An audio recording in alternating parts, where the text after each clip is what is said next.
Gus, don't you have sex lights? I have sex. Same for the post show. He does. Okay. My name is Nick, and today I will be talking about how to incest like a totally radical dude. This brother and sister are definitely fucking, and you cannot tell me otherwise. Peggle 2! You broke the law of conservation of matter. And if I melt those ones down, I'm like, oh fuck, I've got 12 now. I play it with one hand. Whoa. And not because of jerking off. Every time something falls into your hole, the hole gets bigger. Look at the light. No, the gel in The the air. purple light, the roof. Oh, yeah. This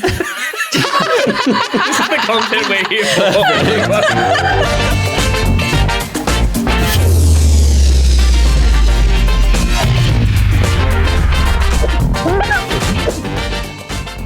Hello and welcome to the back pocket for Thursday the 15th of July, live from the Loki studios. Tonight on the show, Viking VR, a fundamental misunderstanding of the word boomerang, and we increase Gus's art backlog but decrease our art debt. So it kind of all balances out. But I can't do any of that by myself, so I'm joined by... Oh no! Gus, who is just can't believe it, and everyone put your hands on your head. Steph, well done. Who's next to me? Yes, and I am a person who is definitely relaxed and wearing jeans right now and not tracksuit pants. Yep.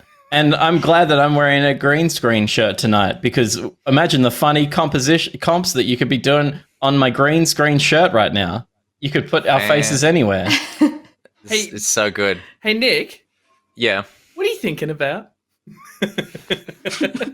I'm thinking about how, for whatever reason, you decided that I should be as uncomfortable as you were last week with this angle that I cannot wait. Give me.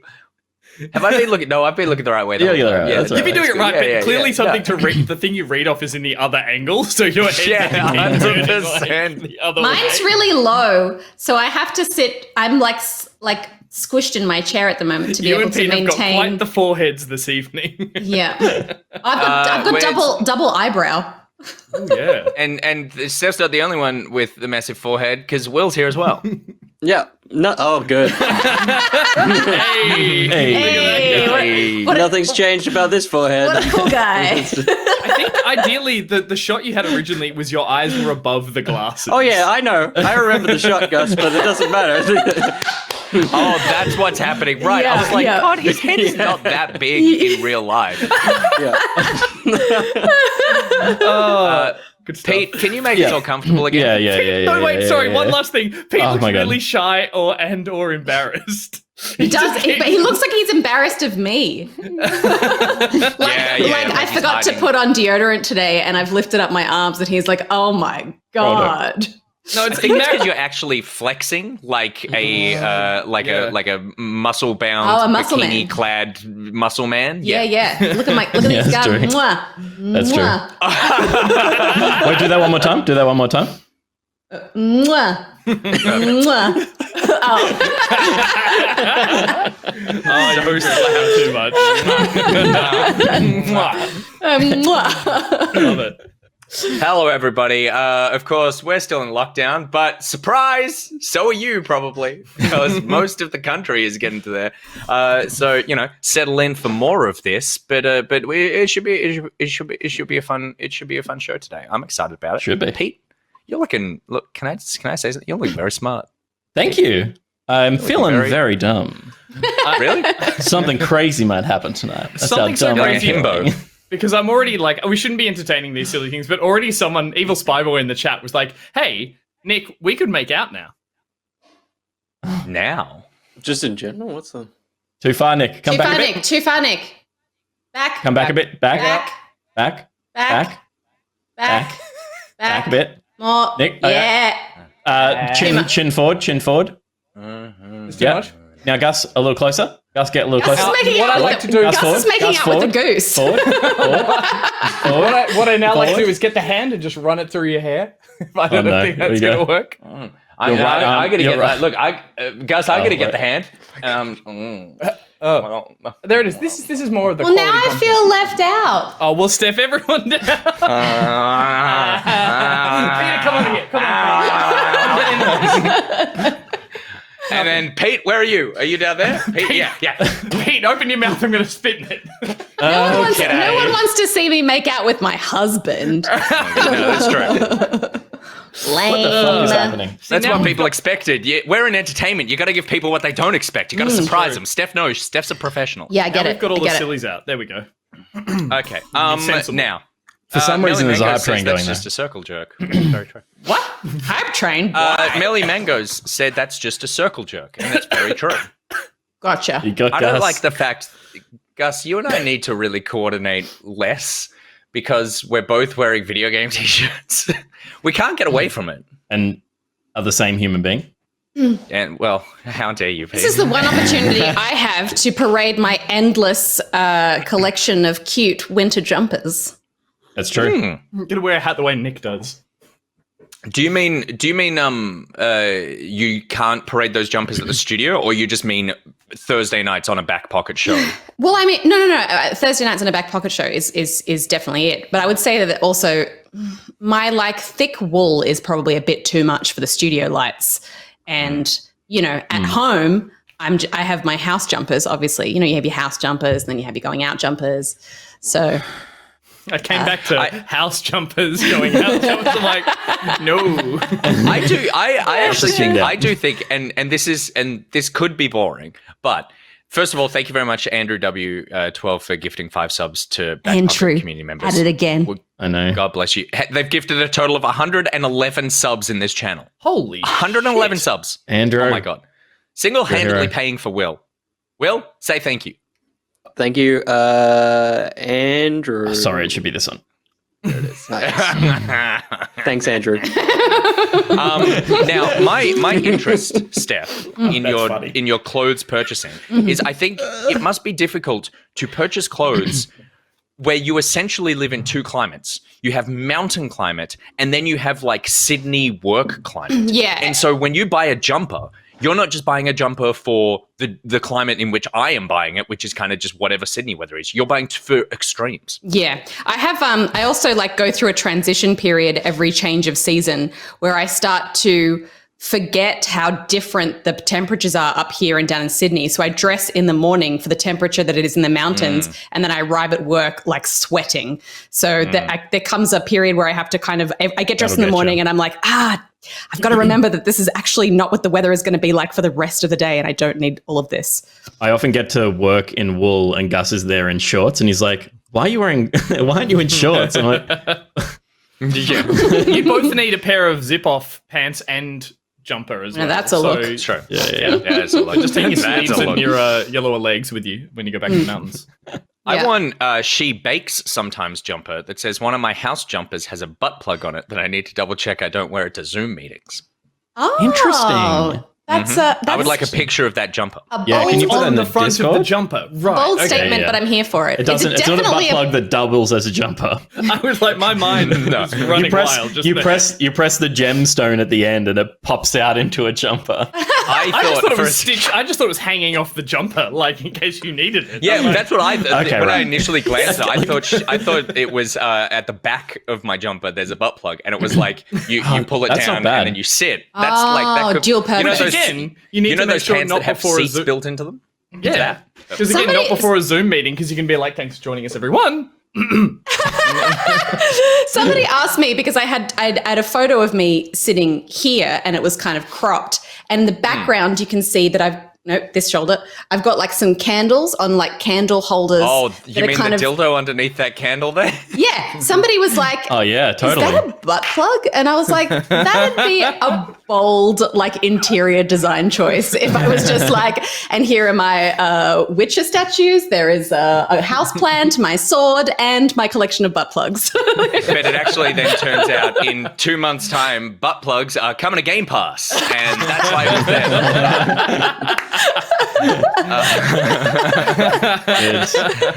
Now, but Steph, now that I've seen it, I'll never Cannot unsee it. unsee. Maybe it's What is it? it's my It's a candle holder. it's. Are you talking about this? He's talking about the big fella. I'm talking about the big thing with fella. the candle on it. Nick's, yeah. Nick's dreaming big. No, we're talking I'm thinking about about that. Yes. Yeah, that. That's a candle holder. The top one's a candle holder, clearly, but that thing there, I didn't that's even the see butt that. plug. thing underneath. That's, what is that? What do you think that is? A butt plug. I think that's a butt plug. If that's a butt plug, I don't want to know what the shape of your butt is. Have you ever seen Hideo Kojima's butt? Because that bang on. That's the director's butt. I'm with Nick. I thought the candlestick above it, the lower half of that candlestick looks kind of like a butt plug, which would be a weird item to have, which is like it functions as both. You can detach it, butt plug, and then be like, to hide it in plain sight. Yeah. So Well, because the photo was cropped as well, so I get the thing. The thing underneath it is a Viking drinking horn in a little stand. Yeah, that's what they told you at the shop. Very nice. Very nice. Hey, should we move on? Well, Don't know why. I actually, genuinely, this is why people are here. But Lucreus we says have a show to do. anything is a butt plug if you're not a coward. Which I think was is gonna why say, so if you many try hard doctors enough. have those crazy stories about people with things up their butts. I'm sorry, Nick. You were trying to move on and I brought us back. Choo choo. Oh, did we hit level 5 train? Nick's just finding things that could be butt plugs. Level 3 hype train emote. Hell yeah. Nice work, everyone. Can't find it in the dark? You got yourself a light up butt plug. I saw people in the Discord buying that lamp, Gus. Yeah, I saw. Oh, really? That's nice. And the blanket. Yeah, I saw some blanket purchases for sure. And the chocolate. And the chocolate. Yeah. Yeah. The chocolate was the big one. Oh, man. Okay, speaking of the big one. Okay, let's move on now. Prop gags don't work as well as you think they do on webcam. What was that? That was an iPad. You were going to shove it up your butt. You're like, I'm there. stay tuned for I'm the there. show, I'm Steph. there. All right, let's move on now. Speaking of people who love butts, it's LokiCat and our gaming week. I'm just saying, what y'all been playing? Brought to you by Brent Jones, aka LokiCat. And if you squint, it looks like pumpkins are coming out of his butt. If you squint really hard. That's true. That's true. Like, wasn't the picture of him meeting the cast member Alf from is it Alf from Home and Away? Yeah, it's out. Yeah. Yeah. Is he's grabbing his butt, isn't he? I thought that's what I saw. No, in that picture. he's going for the D. He's hands he's around. reaching- He's behind that's him. true. and It was a he's reach going around. the It was a front. reach around. A Yeah, dick it can was be a a butt reach plug. And- That's yeah. true. I just like Steph's incredibly serious. It was a reach around. Yeah. It's a walk off. It's a walk off. It was a Ray Meager reach around, I believe is his name. Yep. Yeah, yeah, exactly. And LokiCat, yes, is slightly more risque than that. So yes, but Ray up for it apparently. So there you go. We all learned something today. And Ray, he can be a butt plug. All right, let's move on now and talk about the games that we've been playing this week. Let's start off with Angus Ronald. Angus. Sure. I have been playing Monster Hunter Stories 2 Wings of Ruin, which is the next Monster Hunter Stories game. I didn't actually play the first one. It came out on, I believe, 3DS. What's happening? And you might all remember I played a little bit of Monster Hunter... What was the last one? Ultimate? The one on Switch recently? Monster Hunter Rise. Monster Hunter Rise. And I didn't love it. And like a lot of Monster Hunter games, I go into it with the goal of getting into these games and understanding why it is that people love them and what's wrong with those people. And I just couldn't bring myself to play much more of the previous Monster Hunter game. Turns out that's because I should have been playing a Monster Hunter Stories game because I fucking love this. really? This is a delight. This is a JRPG version of the Monster Hunter sort of canon and as a game, but it is remarkably still very much a Monster Hunter game. There is still a lot to do in terms of combat, exploration, quests, gear management, all that kind of stuff. It's not what I thought when I first saw the trailer. Very naively, I assumed it was kind of just like a pure narrative experience that was going to be like a Telltale version of a Monster Hunter game. But I'm totally on board with this because it is a far more thought out and considered entry into the series for someone who, again, has been trying to get into it. The tutorial and the way the tutorial is paced for the first couple of hours is much more generous at sort of giving you information and not overloading you like all the Monster Hunter games do. So that is a huge plus for the game. Something that all the traditional Monster Hunter games I find really failed at.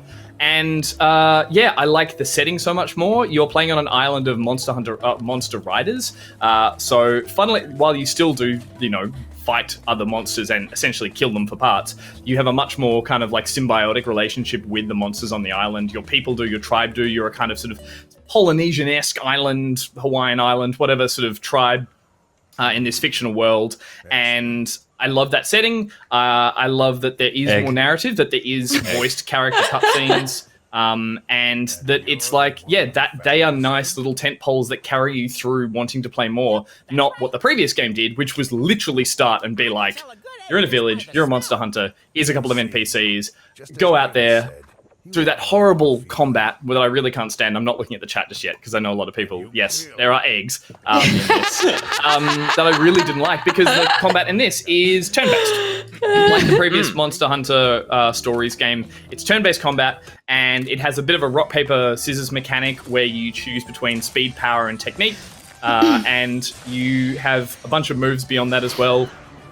But it makes the combat, for me personally, far more enjoyable than the messiness of the kind of third-person brawling action, whatever you want to call the traditional stuff. And yeah, I'm in love with this. I have played maybe like 5 hours, I think. Oh my goodness. So I'm still really early on, and I've heard that there are some pacing issues as it goes on, but so far I'm still really enjoying the drip feed of like side quests.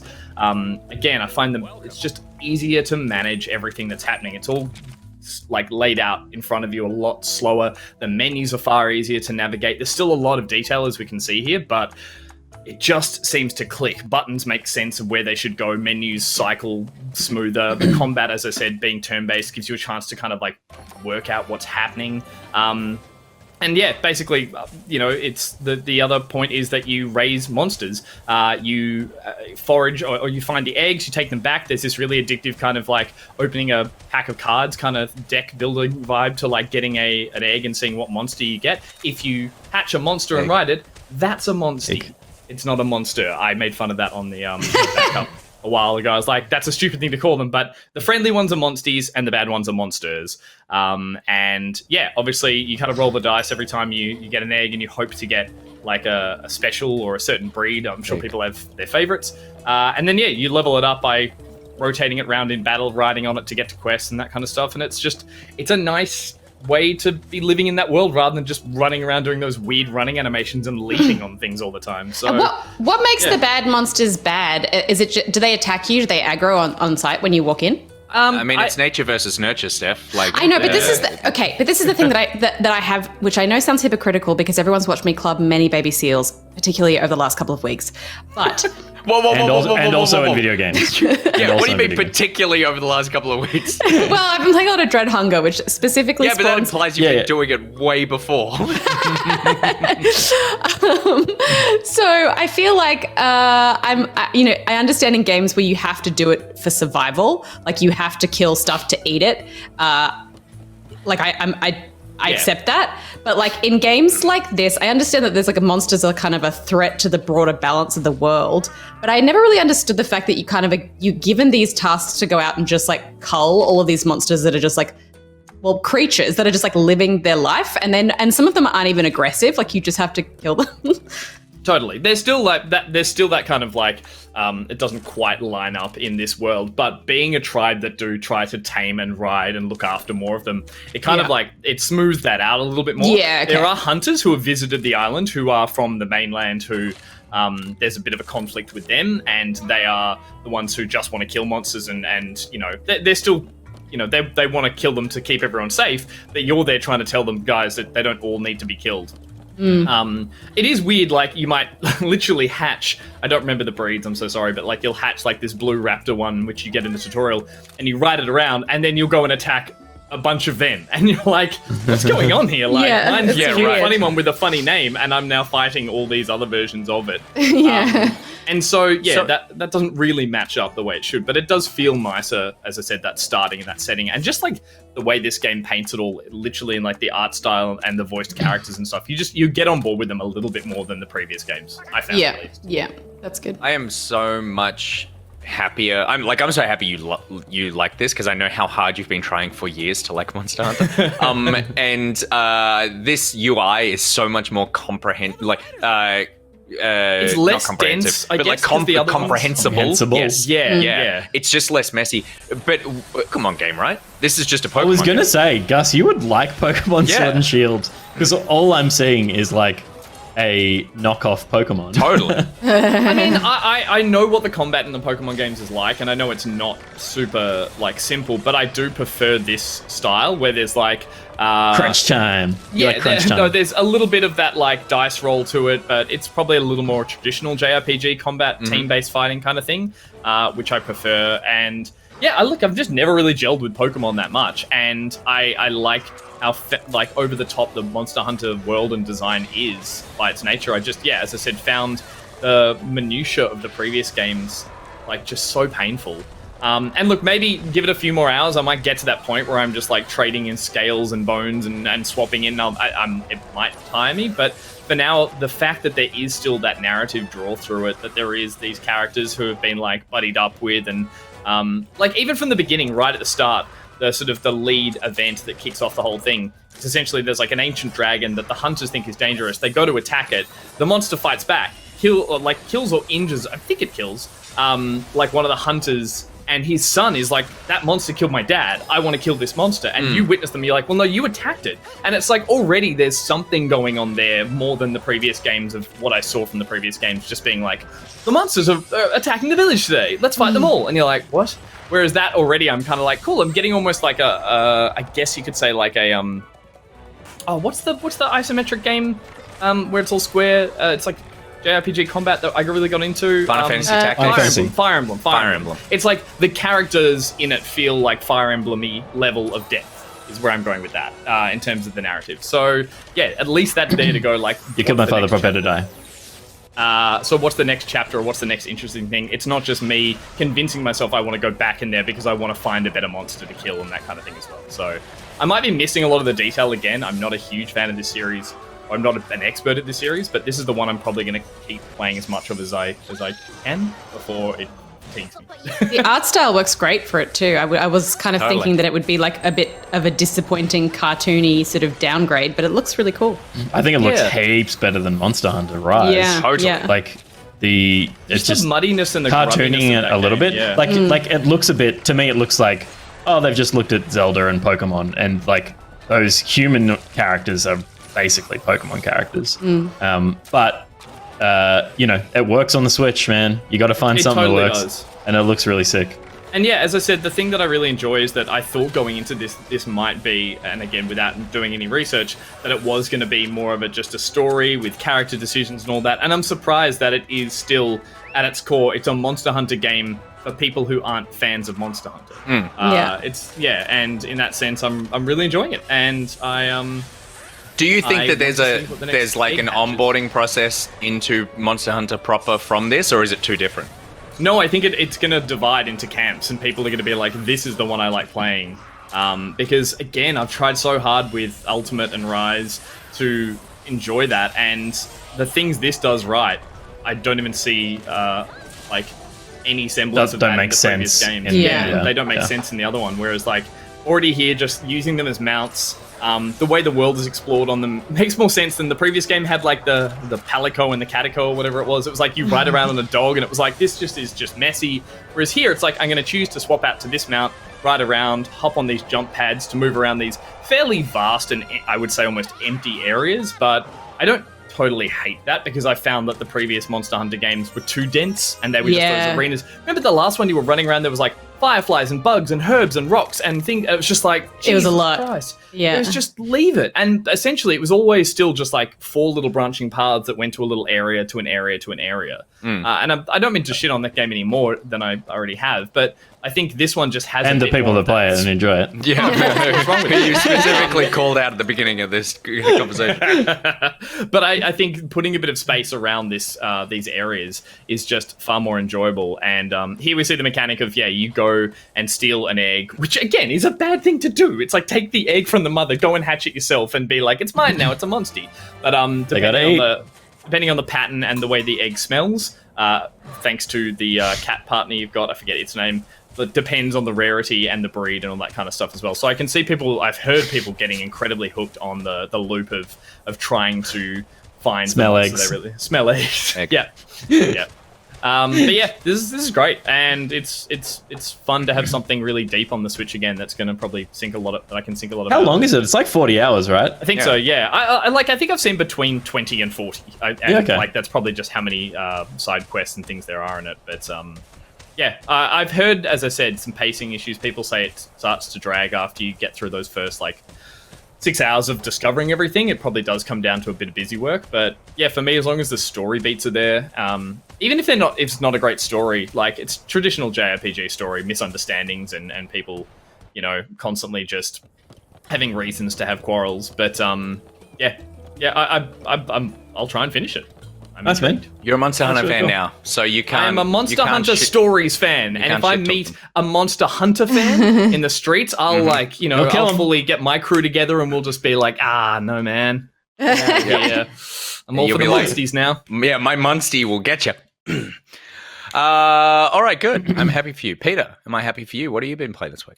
Of course, Steph and I have been playing Sea of Thieves Of course. for Game Club. If you haven't been watching that, go and watch the VODs because we've been having a hell of a time doing the Pirates Life Tales.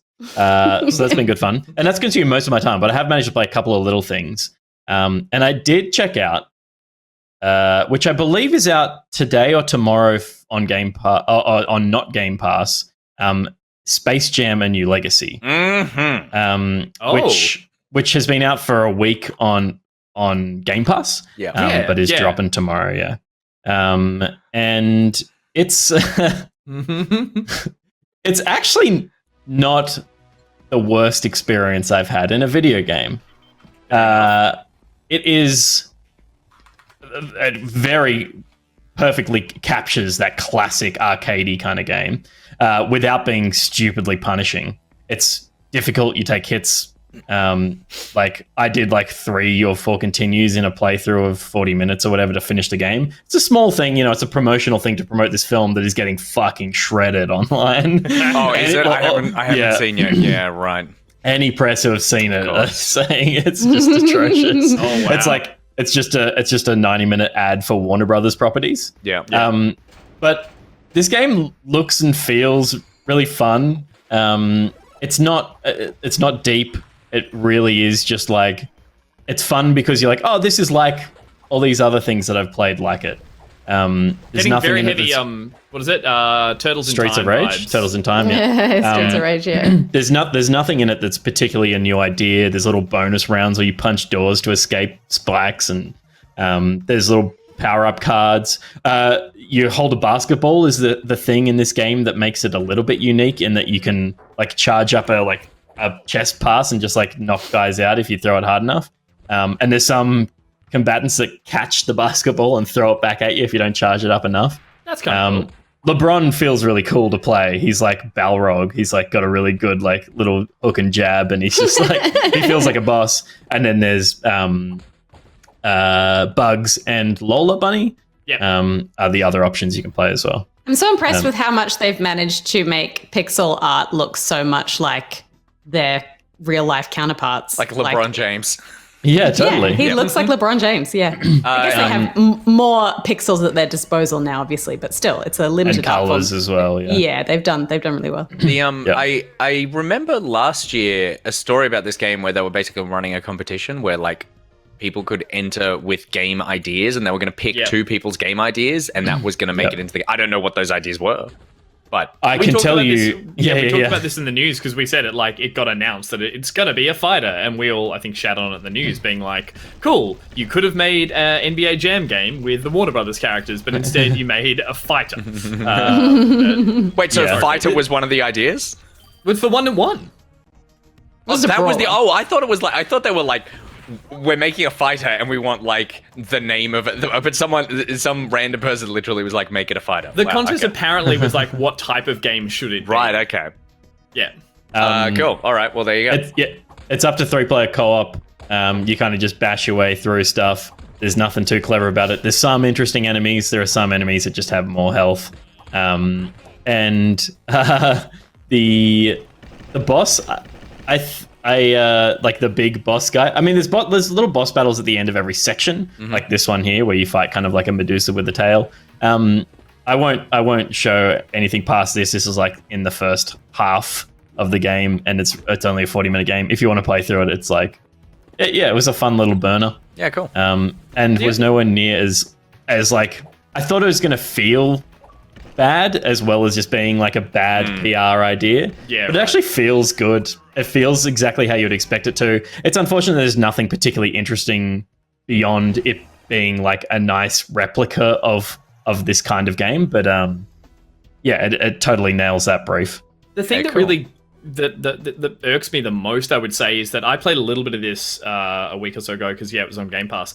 And the one thing I think needs to be updated, I get the graphic style works well when it's shown like this, but TVs are so big these days, and the real estate that you have to play in here, how close that camera is, and how you've just got that little bit of isometric flaw. I get that that's how those old games feel, but I'm like, if there is 3-player co-op, part of me just feels like just make this a little bit wider angled so you could run around and take on more enemies. It just felt super, like, obviously claustrophobic, and that's the vibe of those old size. Did you play with other people or did you play by yourself? I just played by myself. I don't know if it actually does. I don't think it would. But I don't think it does. And I can imagine that just being hectic when it used to be the result of small TVs, and now it's kind of like, this feels too big. I don't know. Yeah, it's a weird ride, but it just felt strangely punched in, I guess. But interesting. I mean, I played it on my PC, so I didn't.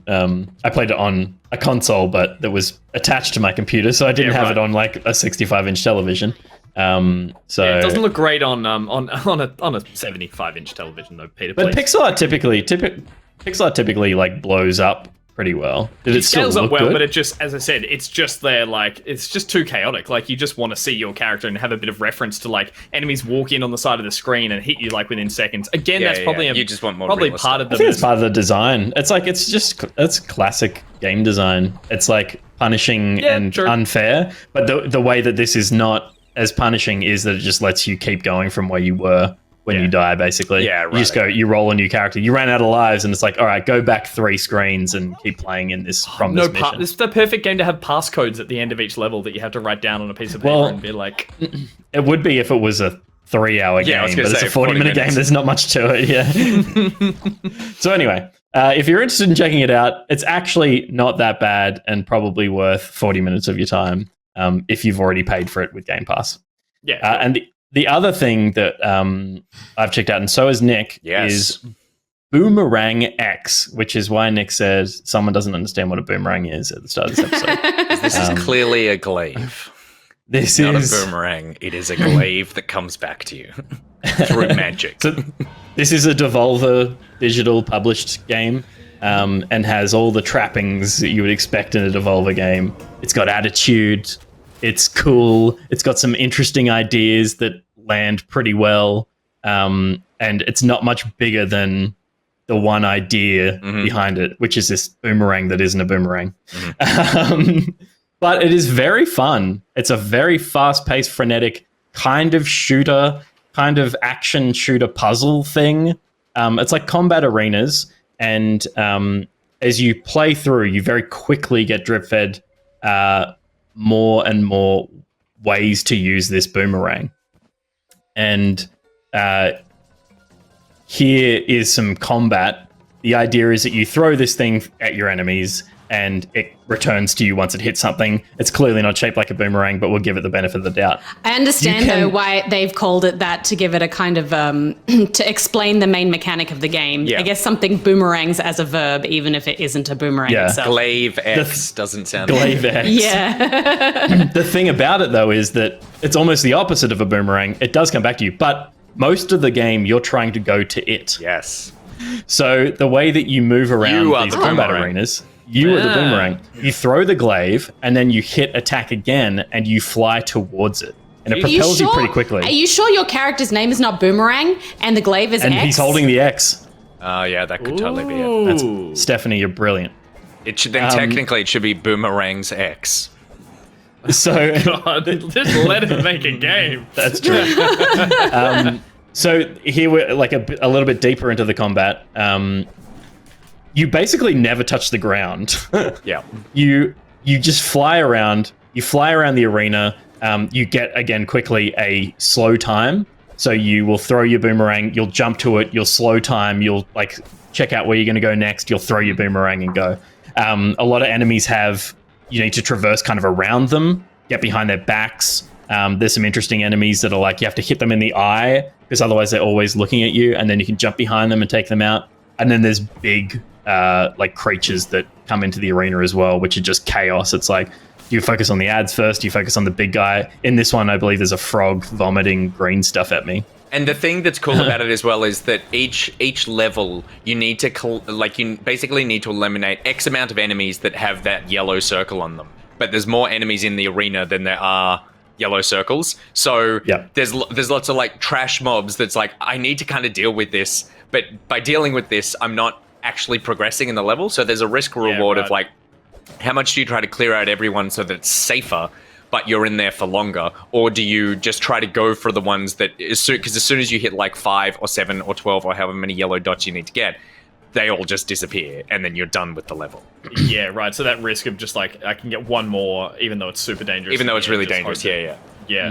It's like, it's hard to illustrate in footage, but it feels really, really good when you're in the zone. I actually made myself sick, motion sick. Yeah, First time I played it, I was like flipping around too much and wasn't using slow enough, and I was like, I this is too much, and I put it down, and I looked at how much time I've been playing, and it had felt like hours, and it had been like 20 minutes. It's the kind of thing that's so frenetic that you like, it just soaks all your energy up as well. So I've been playing it for a couple of weeks in like 20-minute stints. I'll play through a couple of arenas and go like, okay, that's enough. I'm exhausted, and walk away. And I really, really like it. It's still really interesting even now in like my 4th or 5th session. It is so good. I love this game. Did you explain the slow mechanic? Where basically like when you can a bit later on in the game when you throw or when you kind of like jump, you can hit shift or control and you have a slow down time thing so you can aim and really like take your time with a proper throw. And then there's also things of like if you hit 2 enemies with 1 throw, then you get this like burst shotgun ability that then you can like discharge at your choosing.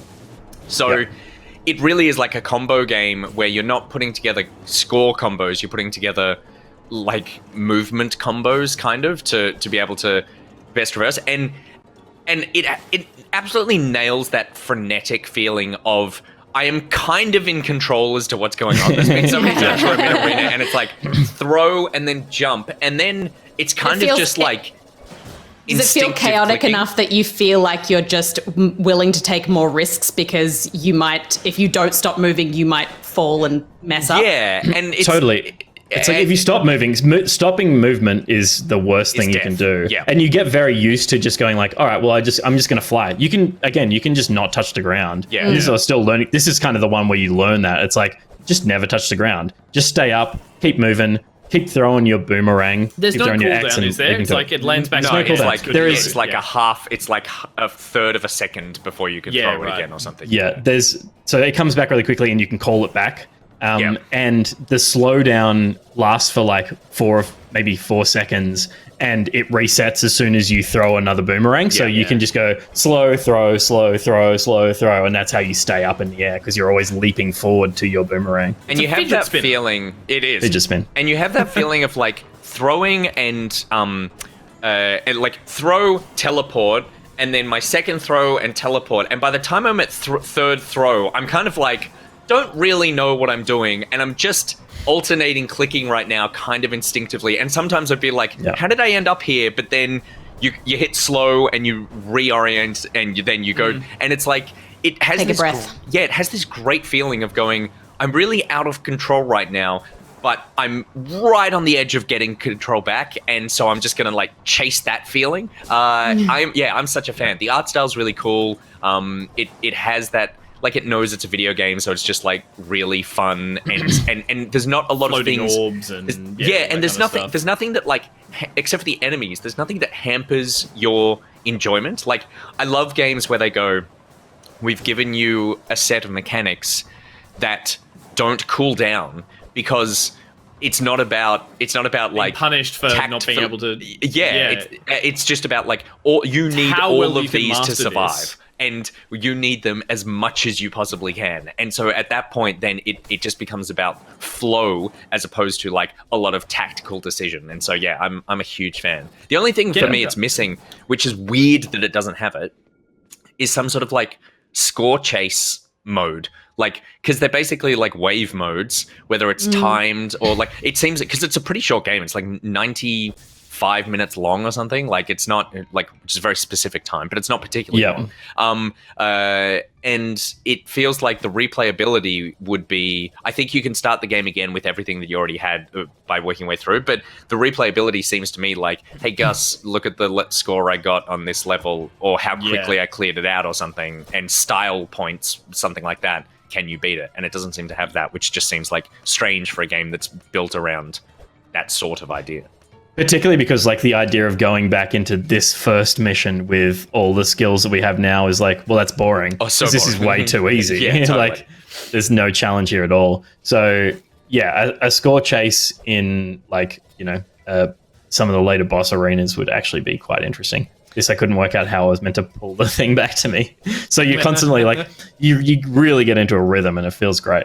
Yeah, it's so good. I'm getting So was it BPM vibes? That one I played that was where you had to shoot in time with the music, which was like similarly like there's a really fine line between being out of control and being in a perfect flow kind of thing, which is like, yeah, they're cool games, but they're exhausting. Yeah. Cool. So that's Boomerang X, Boomerang and I think it's out X. now as well. I think it came out last Friday, maybe. So yeah, definitely worth checking out. Stephanie, what have you been playing? Not much this week because I had a huge week of work. And also my sister, I have two nieces. My sister has two daughters, and they were supposed to go spend time with their grandparents during the school holidays. And then lockdown happened and they were stuck at home, and my sister's working from home and her husband's working from home, and she's just like, help me. So I was like, all right, we finally need to try and set them up with like some sort of game situation. I actually asked Pocketeers for suggestions on games that I could play with them. They have Macs, so it was difficult to find games that work on Mac. But I've been playing Stardew Valley with them, which is really nice. I haven't actually played a lot of Stardew, so I've been kind of learning it as I go and sort of teaching them things as I learn it. And we played a bit of Unrailed, which was really fun as well. So that's been nice. That's what I've been kind of keeping busy with this week. So I thought I would talk about Nicrotex. You fucking troll. So I thought I would talk about a game that I played about a month ago, or just over a month ago, called Dungeons and Dragons Dark Alliance, which is on Game Pass. It came out, I went to like a kind of a preview,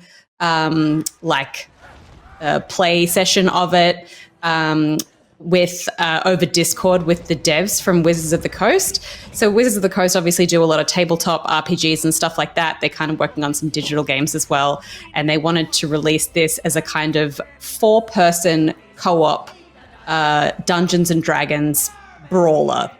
And like, when I went to the press event, I was like, like it looks kind of rough. Like maybe it's just like early code or something. But no, they released it and it looks exactly the same. They released it. And so it's definitely one of the rougher games that I've played. But I think it's worth talking about because it is a genre of game that I feel like people really struggle to get right, but I think is an important genre to keep like forging ahead with. And like, as someone who for a long time didn't feel like super comfortable playing co-op shooters, when you want to play kind of cooperative games online, cooperative adventure games or action games, there's not a lot out there that isn't a shooter. So I really like it when people kind of forge ahead with this genre to make something fun. And actually one of the first games that Peter and I played together, that I would say that we kind of like forged a friendship over before we became sexy friends and then in a relationship, was Lord of the Rings War in the North. And this gives me pretty strong vibes of that. The only issue is I would say this game is like similar worse to than the game that came out 10 years ago. Yes. There should be no sexy times over this game. No, it's just like for starters, I think, I mean, for people who are like Dungeons and Dragons nerds, it's based on a series of novels called The Legend of Drizzt, which is like, you know, started in the 80s when Dungeons and Dragons kind of was getting really big. And so if you're fans of those characters, then you know, this was kind of potentially really exciting for you. The problem is it doesn't delve really deep into the lore from a storytelling perspective. And the gameplay is very kind of funneled through very narrow, ugly kind of dungeons. And the combat mechanics are quite tedious and repetitive. You play, there's 4 different characters you can play at. There's Drizzt, obviously. He's the kind of like roguish character that's, you know, quite fast, has kind of invisibility and that kind of thing. Good cape physics. Mm-hmm. There's Caddy Bree, who is a combat archer, which is something that I take issue with on principle because she's like a close combat archer, which I guess works because it's like magic, but I always find that a really dumb choice. Like if you're going to create an archer, like make them a ranged character that fights as a ranged character, but they've made her very acrobatic and shooting really close combat bow stuff. Yeah, and right. It's just, it feels, to me, it just feels dumb in practice. And then there is like a barbarian, and there is There's always a dwarf. a dwarf as well. I was gonna say, yeah. Which I didn't have much experience with. The thing that I think it does a couple of cool things. I think they have a kind of a campfire mechanic that when you sort of get through a section, you have the option to stop and rest at a campfire and replenish all your health and create a checkpoint. But the loot that drops in the next section will be like average or the same as that you've been getting. If you choose not to save at the camp, get the checkpoint, get your health back, you forge ahead with the risk that you won't have that checkpoint and you'll die, but you get heaps better loot drops. So you, like the further you kind of forge ahead through the dungeon without kind of taking those sort of safety rests, the better the gear is. It also doesn't give you your gear until the very That's a end. cool idea. Yeah. It also doesn't give you the gear until the very end of the mission. You kind of all go to a collective chest where you unlock everything, which I think is really important in a co-op game like this, where in fantasy, like when you're playing Diablo or something like that, you spend so much time holding up the party because you're constantly in menus, like seeing, like putting new stuff on or looking at the stats and stuff like that. And it holds up the action so much. And for a game where you want it to be really kind of forward momentum, action heavy, you don't really want people getting bogged down in menus looking at gear. So I think it's smart that they kind of reserve all of that stuff until the end. I just wish it was better. And I don't know what it is about this genre, if it's just been bad luck and developers that have just kind of been out of their depth, because I feel like it was a similar sort of thing with, I was really looking forward to Marvel's Avengers for that same reason, where I was like, it's a co-op brawler, it's not a shooter, that we can kind of play together and work together in an action adventure setting in a different way that doesn't involve like necessarily being really good at nailing headshots. And when it's not successful, it makes me sad because I feel like developers will be like, oh, that's genre is not successful. But it's just that, you know, people are just sucked. Yeah. So yeah, I guess I just it is on Game Pass. So if you already pay for Game Pass, you can totally check it out and you know, obviously you're not losing out on anything. I was just kind of bummed by the fact that it was a really good opportunity to have a cool fantasy co-op experience that, I don't know, I looked at these devs and it doesn't look like they've done much in the past. So this was kind of, they're going to be their big thing. Visually, like obviously it looks terrible, but it's also like the characters look like they're ice skating across the floor. Like it just, it's really odd. I did see a, they had it set up when I was at the press event on like a 4K monitor, and the difference, like normally I'm not much of a graphics snobs and I'm just a bit like 4K whatever, but the difference visually between the game running just like on a regular PC and monitor to like a 4K TV was like night and day. So that's the one thing I would suggest if you're just trying to make it a little bit easier on your eyes. If you have access to 4K, it's worth playing in 4K. But other than that, it's pretty ugly.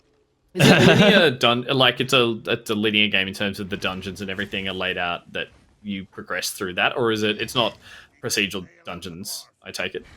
No, they are not procedural dungeons. Like they're all just very kind of linear very Same. kind of samey, I know we've only dungeony things. seen kind of the one that you're playing here, but it's like the thing that does my head in about these is just how much designed as a video game level these kind of spaces feel like. And that's what looks makes like. it feel so old, because we're better than that now, right? Yeah. We're cleverer with design. The other thing too is that I just think like it's such like I understand that Dungeons and Dragons lore is very specific to a certain time, and 80s fantasy can be very tacky.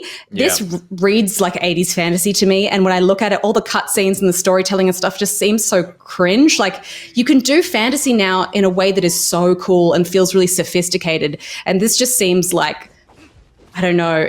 I understand they're wanting to be faithful to the lore of the D&D universe. It's pretty classic high fantasy. Like, I don't necessarily have a problem with that. It's like, you're right about game design being rough, but I think like the thing that, just looking at it, the closest thing I can of recent game releases that I can kind of tie to this is maybe even Jedi Fallen Order, like, which is still very much a game design level kind of thing. Every mission in Jedi Fallen Order feels like, oh, this is a video game level, and it's being designed this way because this is the most fun way with the abilities you have to get through this world that you recognize from Star Wars lore.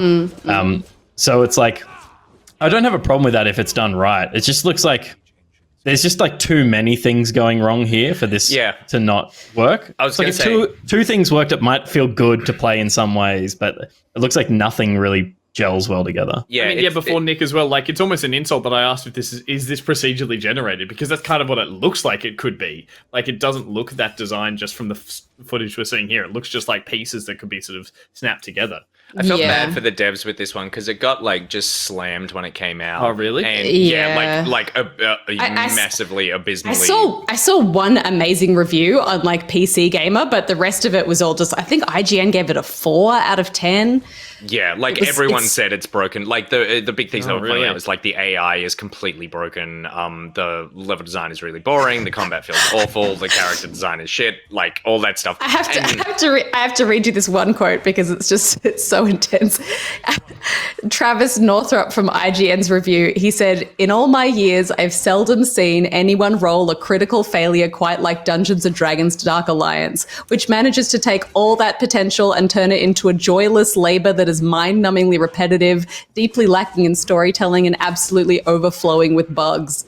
Yeah. So, but it is interesting. Like when this came out, because I was just like I was so and yes, Easy Lum. I watched the Skill Up video on it, and he shat on it as well, but like very justifiably. So when it came out, I was like not interested in playing it, but interested in what this also says about Game Pass, of like what Game Pass is. This felt like a Game Pass game where you go like, oh, you can download it, you can play it. It's not great, but it's something that's gonna like could potentially fill 2 days worth of your time with your friends until something else comes out. And I was like, okay, like Game Pass will obviously have all the massive first-party Microsoft stuff coming to it. It has EA stuff in it. It has like really quality devs attached to it. But also, it's kind of like you can dump a game on there, and it's like, well, this is kind of as good as it's going to get. And that I feel like Sony, when they were looking at this as well, were like, I'm glad this is on Game Pass because it's something that they're trying to distinct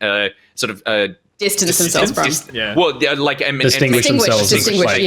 My brain like is total only fog quality. today. Yeah. Yes, and it's like we are just quality, and Game Pass will put out a couple of shit things a month, and you might have fun with that, but like that's there to just fill your time. Yeah, Game Pass is like you can buy it. You can.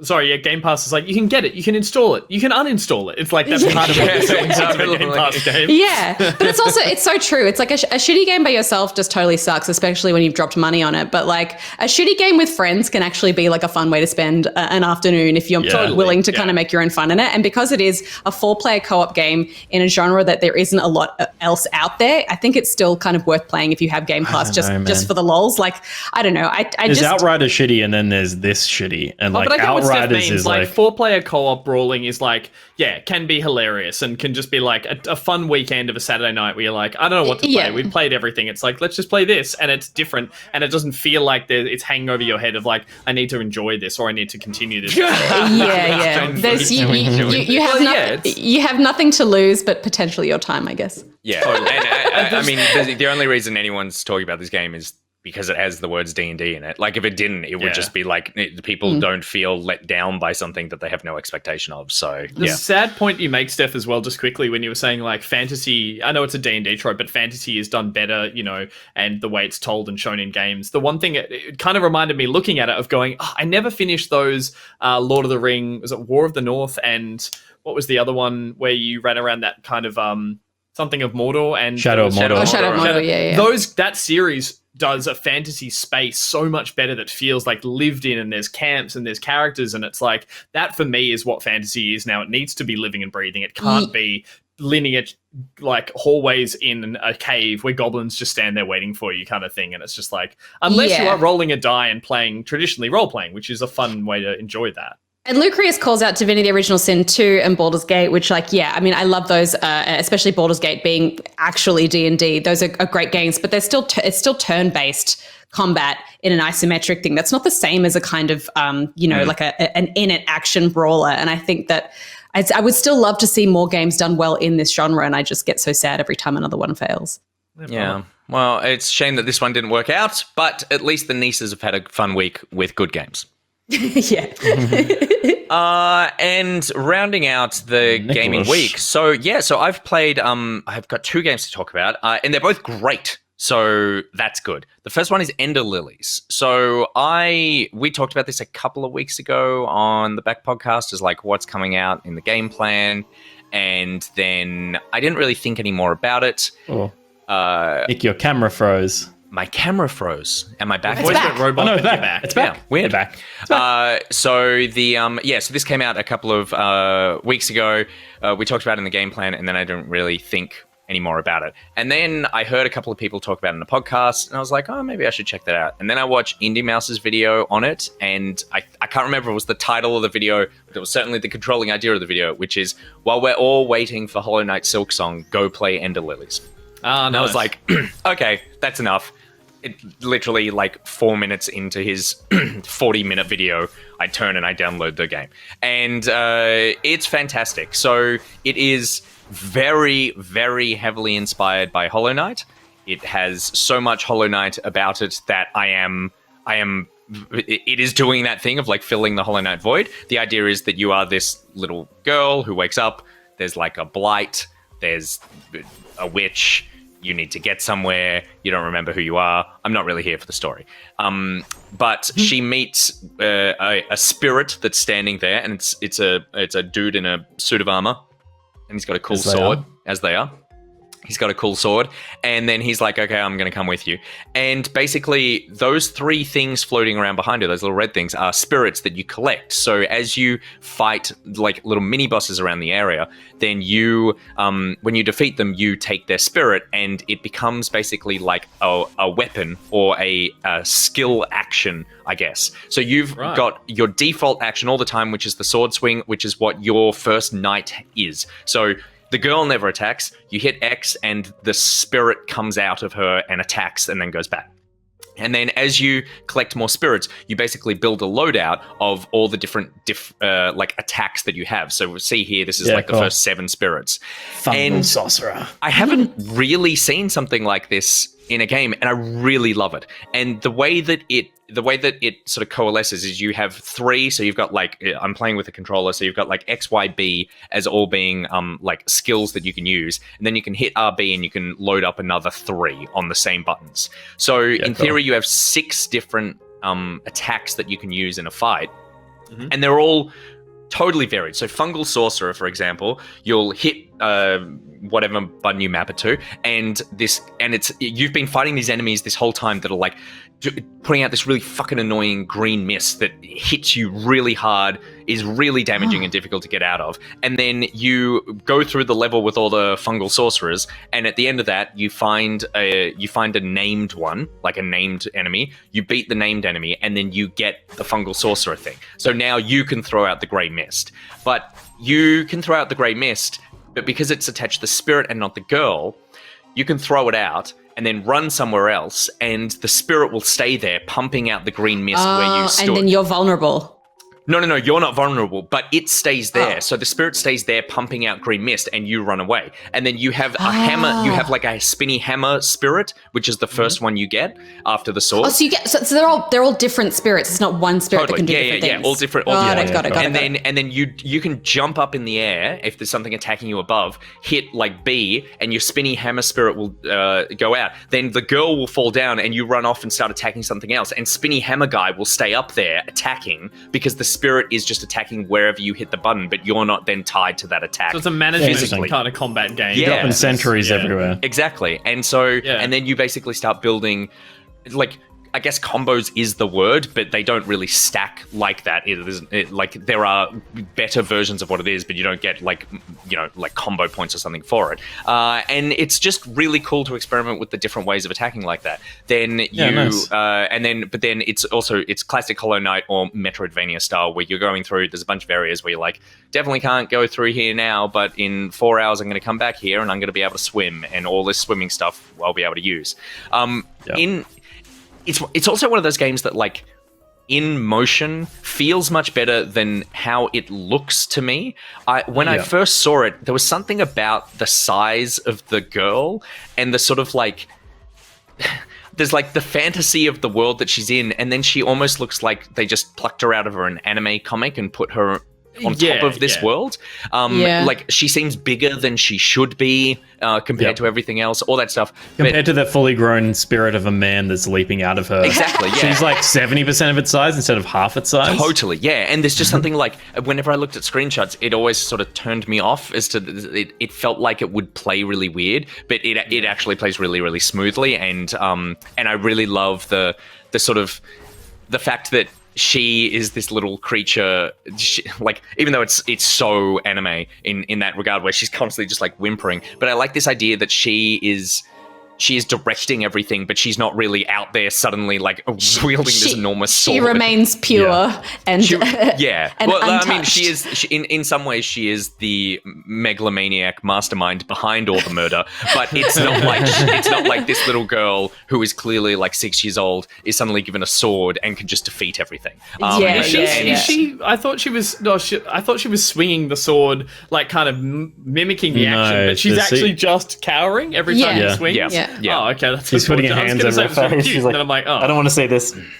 You know what to do, but I don't want to watch. Exactly. And then there's benches that you rest at, like in Hollow Knight, and you can transport and save at, and it's also got the bonfire-y Dark Souls-y thing where enemies respawn when you go to a bench or when you die and stuff. But yeah, if you are pining for the Hollow Knight vibe, then I thoroughly recommend checking this out. It's on Xbox and PC and Switch. I've heard really bad things about the Switch port in terms of that it runs it really chugs.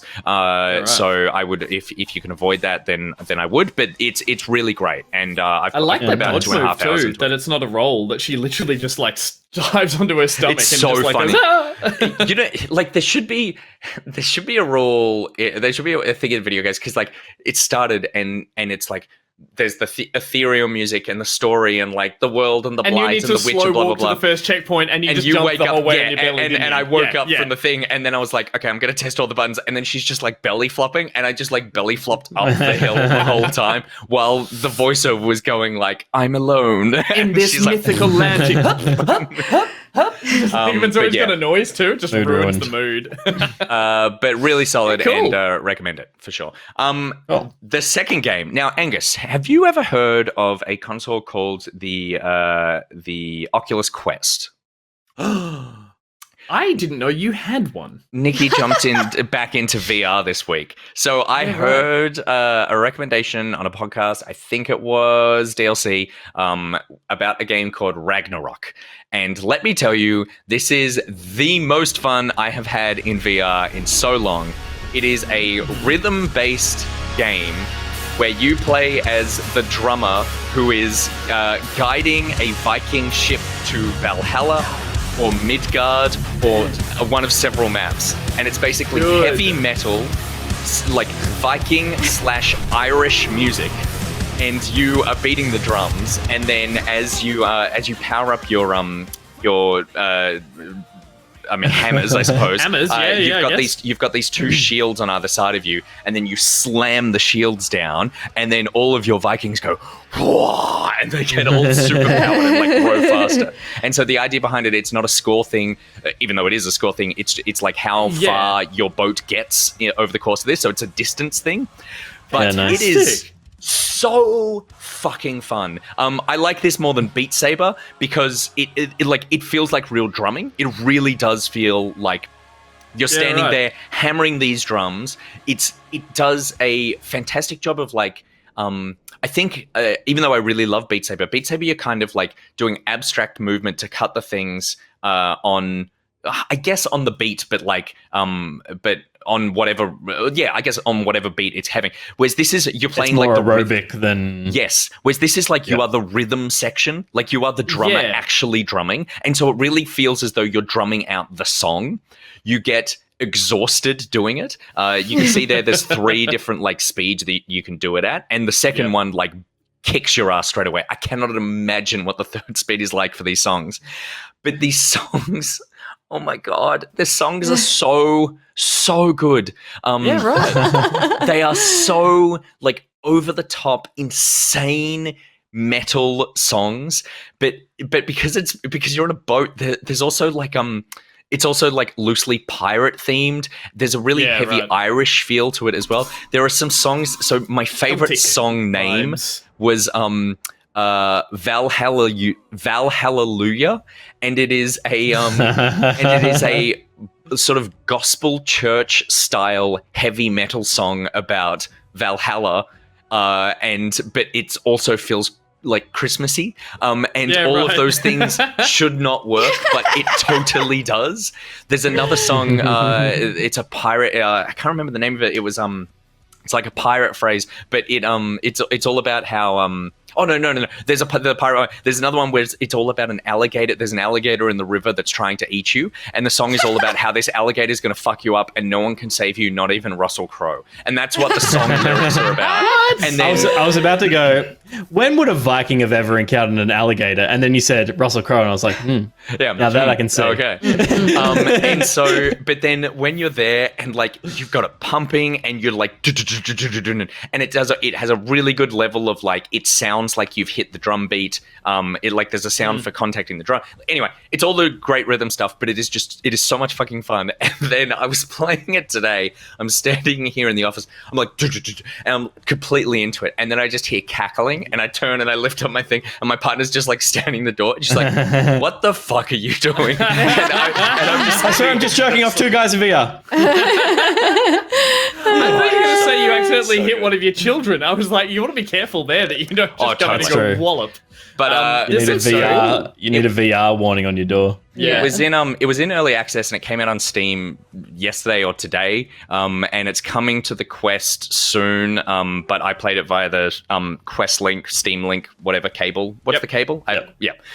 Oh, sure. So you can because Nicrotex says that he can't find it on the Quest store. Is that because you have to get it on Steam at the moment? Yeah, you got to get it on Steam at the moment. Then just use the cable or virtual desktop. Yeah. But you said there is a Quest version in the works, or that they're bringing one out? Yes, they are. And I think you can also add your own songs to it. But yeah, the songs are absolute bangers. Like I did about 8 songs today, and I'm going to go through them all for sure. I'm going to try to get all the different. It's so much fun, and it's like a real workout as well. So yeah, drumming's great because like I'm with you. Like Beat Saber is a great game, and I've had my fill of it. But it's also like I actually get frustrated with the overtly technical kind of ways that they changes it up on you. Versus like here, it does look like the challenge can come from just the amount that you're drumming. Yeah.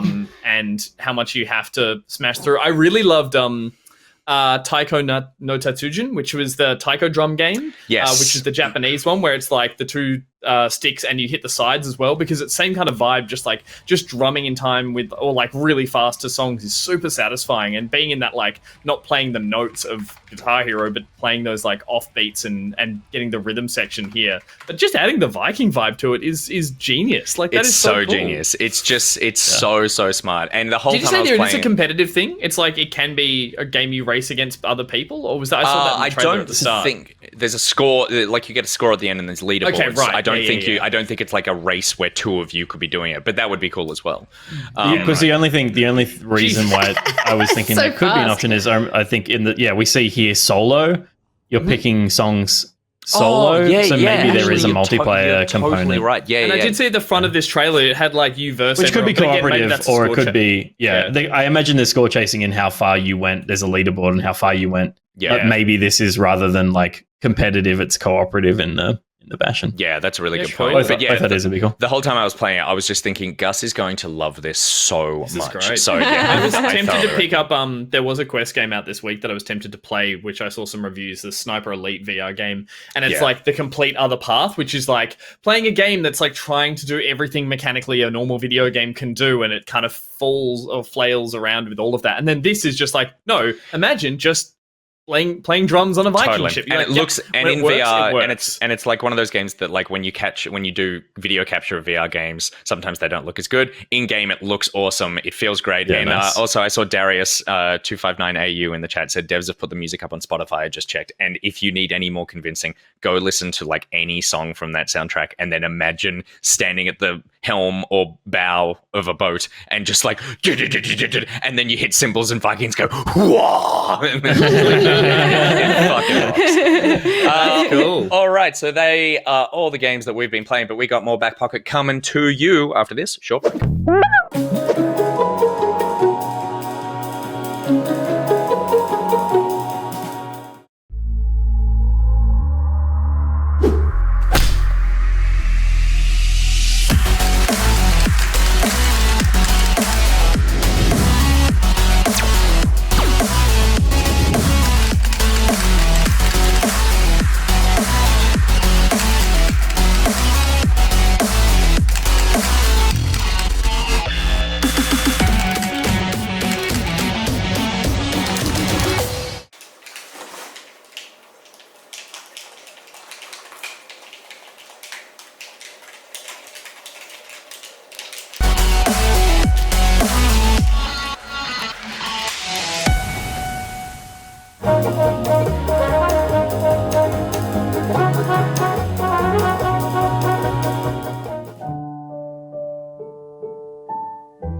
Hello there, I'm Gus, And I'm Steph.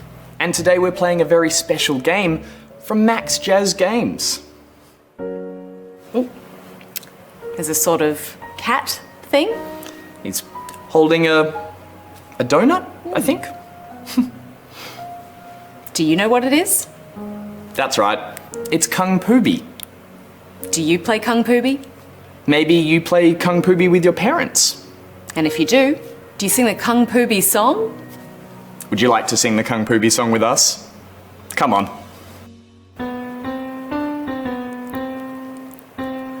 Kung Pooby. Kung Pooby. Pooby here, Pooby there, Pooby everywhere. Do you know who else plays Kung Pooby? That's right. It's Pockety. I wonder which window the Pockety is in today. Let's have a look. Is it in the round window? Or the foot window? Or is it in the Angus shitting himself window? That's right, it's in the severed foot window.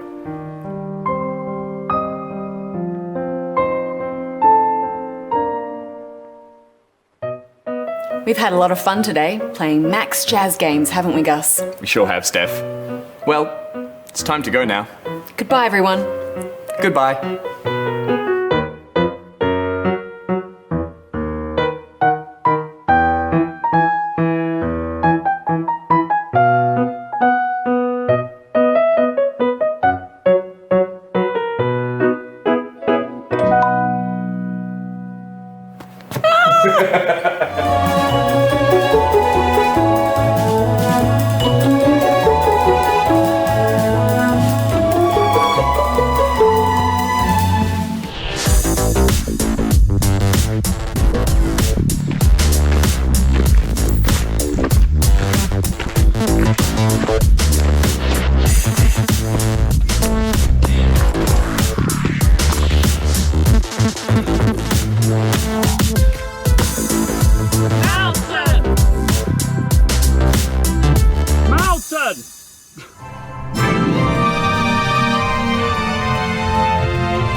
Welcome back, and I see MaxJazzGames in the chat right now. That rocks. yeah. Thanks so much. I'm glad you like it because we all find it profoundly unsettling to watch. Steph doesn't like the crinkly satin sheet, and the funny thing about that is that where we work, we share a space, or not a space, but like we share a building with a lot of other office suites, and Like graphic designers and stuff. Yeah, architects and that sort of thing. Yeah. There's a casting People with real studio. jobs. Yeah. But there's oftentimes people would be always like kind of looking in because it's like, what are you guys doing there? We There's just a lot hear of like neon and interesting people coming out of our yeah, office. and then Yeah. sometimes there's lots of loud noises and there's tons of cameras. And Pete and Gus were at the studio a couple of weeks ago, and one of our neighbors was like talking about it. Was like, "What are you doing?" They explained, and he goes, "Oh yeah, because we all thought you were definitely shooting porn." And I think it was the crinkly satin sheet on the couch and the pillows. It was probably that the fact that that's usually the days that Pete and I either go like, we need to carry something out of your car, or we need to get something up and down out of there. So they probably just saw two handsome, strapping young lads coming out, very sweaty, and they're like, "Are you guys filming porn in there?" And also Yeah. and carrying a full-sized buff mannequin. Yeah. Totally, with nipple clamps on it. Yeah. With nipple Oh my clamps, God, yeah. So there you go. Now you know. But if you are going to shoot porn, then I do think it's important that out of the interest of the party in which you're filming with, you want to keep all your business trimmed very neatly What a downstairs. segue. Oh, smooth. And so that's why it's very exciting that Manscaped have launched in Australia and offer precision-engineered tools for your family jewels, and it's trusted by over 2 million men worldwide. Join the movement for all your below-the-waist grooming needs. Use the code POCKET to get 20% off and free shipping from any Manscaped product. Shave your pocket patch today, just like Pockety did. And the terrified expression Pockety has there is actually because it is wildly out of control and it needs to be manscaped. And thankfully, Pockety has the new and improved Lawnmower 3.0 trimmer, their third generation trimmer that features a cutting-edge ceramic blade to reduce grooming accidents. The battery lasts 90 minutes, so Pockety can take a longer shave, a waterproof technology so that Denim Pocket can shave himself while he's in the shower. And it also has an LED light so that you can you can see what's going on down there, because pockets are wrinkly, you know. Smart. That's true. Smart. Yeah. I feel like I should clarify, Pockety is nervous there because they realize how much they have to clean up. It's not that they're worried about using Manscaped's lawnmower tool. It's they're like, oh my God. And then they're sweating to illustrate that it's waterproof. Right. Okay, See, good, I thought yeah. they shit themselves at the front. That, I'll have you know, is a pixelated merkin. Because without pixelation, it just didn't work. Yeah, I recently bought a puppy scaping tool for Scardy because I have to trim the hair in between her little foot pads because she slips on our floorboards because the little hair gets too long. It's so much more wholesome than everything we just talked about. Yeah, and if your puppy needs trimming, then make sure you pick up the Manscaped Lawnmower 3.0 for all your down there grooming needs. And don't forget the charging stand, USB charging, so you can shave as you game. In the chat right there, Syntax Errors did post the Manscaped Wrapped that I performed on the Back Podcast on Monday. So we're very thankful to have Manscaped sponsor this month of Back Pocket. Get 20% off and free shipping with the code POCKET at manscaped.com. That's 20% off with free shipping at manscaped.com. Use the code POCKET. Crikey! It's time to shave those balls. Crikey. We shave Good those. deal. Oh my God. Go for it, everyone. I'm watching the rap. The rap is amazing. Yeah, thank you very much. It was actually, I was sitting at the dining room table, and I was on my laptop and I was typing it, and my partner was playing with the kids. I think it was like Sunday morning or something, and Elkie it was getting close to her nap time. She was getting pretty like frustrated, and Elkie starts like throwing toys around or something, and Beck's like, "Are you working right now? Like, can you give me a hand?" I'm like, yeah, 1 sec. And I sit there and I'm like, all right, what rhymes with shiny brass clankers? And then and it's just, and I'm on Urban Dictionary Thesaurus looking up just different synonyms for testicles. Very good. So there you go. All right, moving on now, and let's continue the party with a little Pete's party time. Pete's party, yeah. It's Pete's party time. Party. I will just point out as well, Skiverick says, are they good for ladyscaping? They're great for ladyscaping as well. You can scape anything. If it has hair, Manscaped can scape it. My understanding is that the company still haven't pivoted to lady-based products because they haven't found a pun that they're happy enough with that's like manscaping. They started with that. Manscaping. It's a company that is cursed by its original pun title, and they're like, until they find that pun. I've got it. It's the clitter snipper. Clitter snipper. Clitus. Clip it. That sounds like that horrible thing they do in Africa. Okay, get out of the meeting. It's the bushwhacker. We just lost our sponsorship. Thank you, God. Bushwhacker. Hey, it's time for Beats party, yeah. It's Beats party time. Party. I don't want to be at this party. All right, good. Pete, talk This about party. the party that we're going to be playing tonight. Of course, Pete's Party, we always do a different game. Not always. We'll probably go back to one of the games we played before. But we're doing another new game today because we're all stuck at home. And we're going to be playing a little game which we're calling Breaking the Fellowship.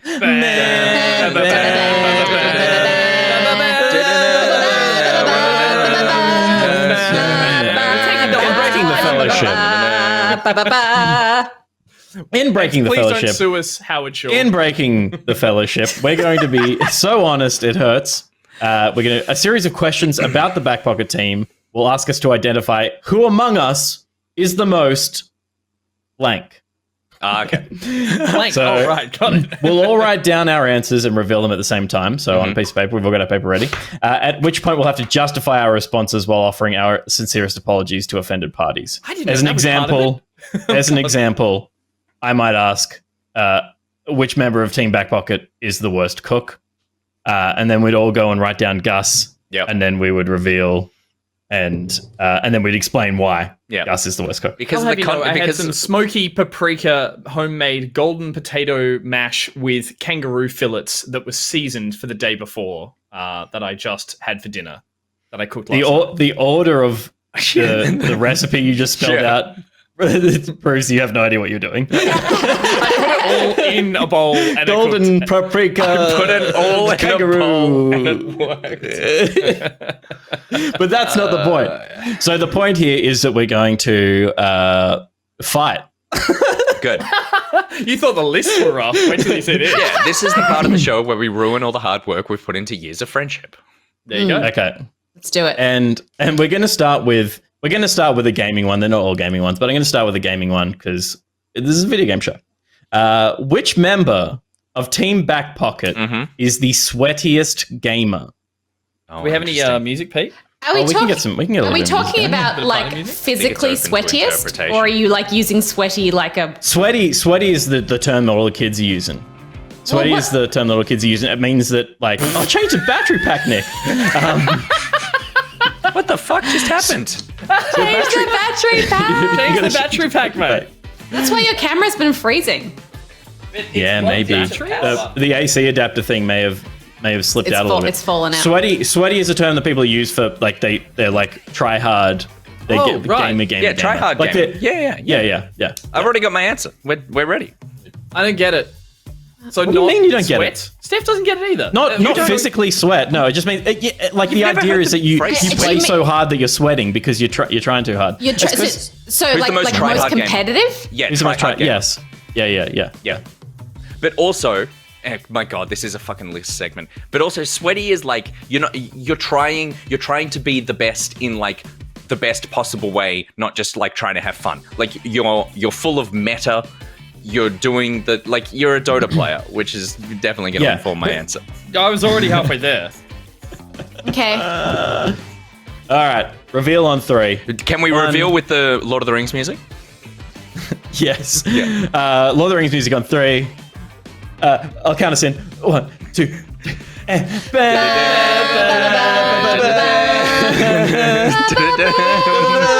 There you go. Good. There you go. Yeah, I play all the try hard games like Dota. Yeah, You do. that's fair. But also you get angry at people when they aren't as good as you. Oh man, I'm a fucking asshole online. Sometimes I just walk past him because I hear him getting angry and yelling, and I look up and he's just like I. It's true. Yeah, like it's true. She'll look in and she'll see me and I'll be like, "Can you fucking believe this guy?" It's also funny. true because of years of doing first plays with you that there would be times where I could feel behind the camera you were like, just stop fucking around. Like it would be like, just use the jump button, Nick. It's just like, Fucking landing, mate. Yeah, the fucking landing. Yeah. All right. I still don't get what sweaty means, but this is fun, guys. I'm having a great time. man. It's like drip when you have good drip. It's like you're confusing. He's gonna conflate the two now because they're both about water. Did I just dab? We missed the poll. We missed the poll. really Nick won the audience audience poll poll with 57%. Good. interesting. sense. It's an Which audience you do talk about. You do talk about COD a lot. If I was still talking about Dota every week, it But would they be were like, 100% going damn pants. There's no way that's not damn pants the for answer. sure. Yeah, you that's true. You are a very sweaty. Yeah. game. The chat are all Yeah. normal and lovely people who also don't know what sweaty means, and I love you. Though I will Yeah. say, when it comes know. to like, there are games that I do get super sweaty about, and it is something like Hearthstone is one of them, COD is one of them. Anything where there's an optimized loadout or like ultra competitive deck or something. My gaming time being limited, I don't have time to fuck around with experimenting. I just want to go to like whatever the best, like I min max to the maximum, and so I could be slightly sweaty, but nowhere near. Nowhere near as sweaty as me. Question Okay. 2. Now, question 2. Again, this is cutting. People are going to be hurt by this. Oh god. Which member of Team Back Pocket is the audience's favorite? Oh fuck. Oh fuck.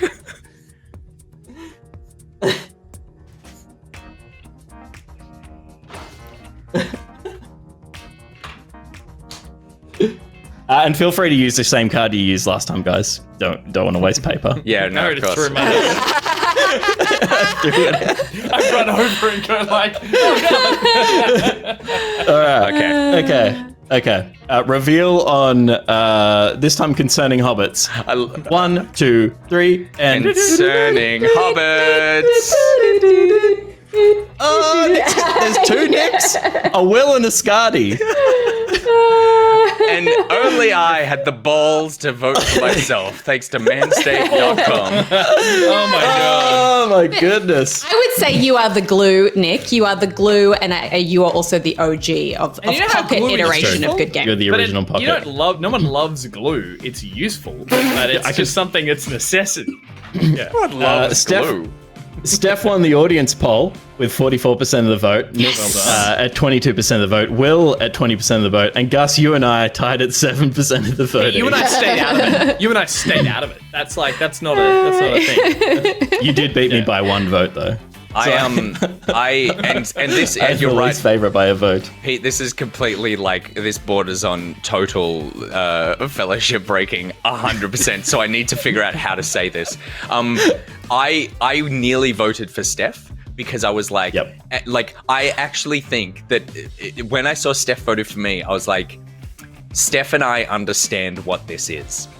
In that Steph and I understand, like, we've done this long enough, we understand our roles in what we do, and Steph is the balance to us, but particularly me, and so therefore Steph will always, either or. But I think Steph will always actually be the one that people are like, I feel safer with Steph. Yes, but for sure. But in this When context, she wasn't there, Steph confirmed doesn't that, yeah. work without me in this context, Yeah, even though she totally yeah. works by herself. And I don't work without Steph in this as well. Because when I am left to my own devices, I talk about donuts coming in my mouth. Yeah. And so Yeah, that's where it's yeah. like, it's the yin to the yang. And so... Wizard and- Temper but- said, this show did get weird without Steph, and that's It true. We totally had did. one episode It that got went to rough. chaos. But I'm also, it's also where I'm comfortable too. Like I spent years, opposite Barjo, who is also beautiful chaos in a different way to you, Nick, but it's still beautiful chaos nonetheless. And yeah, I feel like safe within my role because I feel like it is necessary and comfortable. Hey Pete, And I'm really comfy at the bottom here. you and Yeah, I. only You and Gus I- is uncomfortable with all of this. Hey, Pete and I are still comfortable making our own pornos on our That's weekends true. when we go That's into the office. So true. I'm totally comfortable with this. All right, good. I've That's never been true. more comfortable with myself than since I've been on this show. Gosh, I love you. Yeah, I love it. I'm all of you I'm guys. on a serious note. I'm very happy for this show because I feel like Gus actually finally got to be himself. The sort of like The detriment of the insanely talented, like kind, wonderful himbo that you are, and that Janet hid for so long. Yeah. That's Yeah. true. She True. knew what it But to be was. fair, she couldn't put you on the ABC. But you're safe here on the internet, baby. Yeah, you're fine. You're safe here on the Whatever I internet. want over here. Now, one thing that I did, because I'm always like running the Pete's parties, but I was like, this game will be fun. Like the fun of this is being surprised by how hardcore the question Yeah, I is. love it. So I asked you guys to put one together each as well. So I'll do two, and then I'll get one of you guys to do one. Okay, good. Mine Mine is not we nearly read as our- we read hardcore ours as out. what you just said. Pete. Okay, Like, well, let's- fucking hell. let's go with your one, Nick. And you ask the next question. Okay, so mine is not nearly as hardcore. I wanted to know who is the cattiest one of the four of us. Who is the Interesting. sort of like snarkiest? Talk about people behind their back. Yeah. Yep.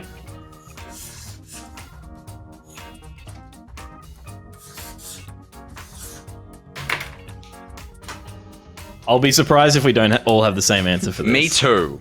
Fuck you guys. Well, we'll reveal in 3, 2, 1, and we'll reveal. There we go.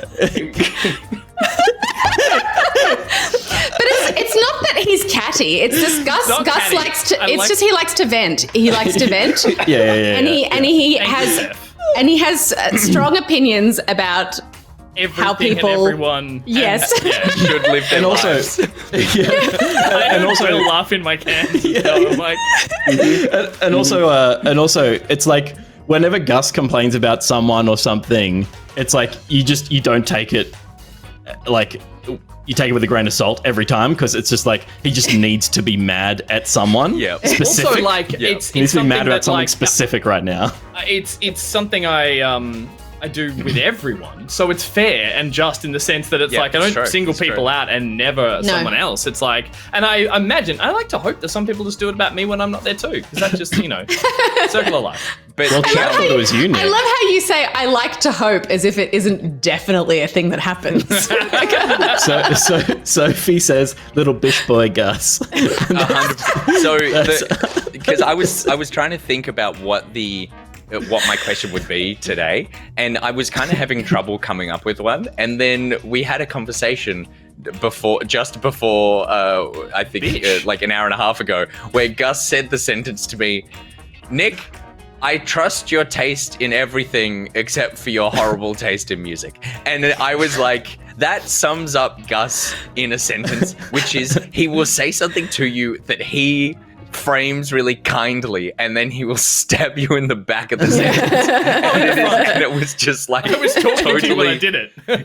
In the back of the sentence, it's like every sentence has a barb at the end. It's like a backhanded compliment. The poll is gone, but Nick won the poll. Everyone thought it was you. I think it was Nick, you Gus, go. then Pete from memory. They are the one now. Interesting. And we're all pretty can I close. We're all in the 30s. This isn't full therapy not or all in anything, 30s, but- and yep. I don't want to justify because I'm happy with that.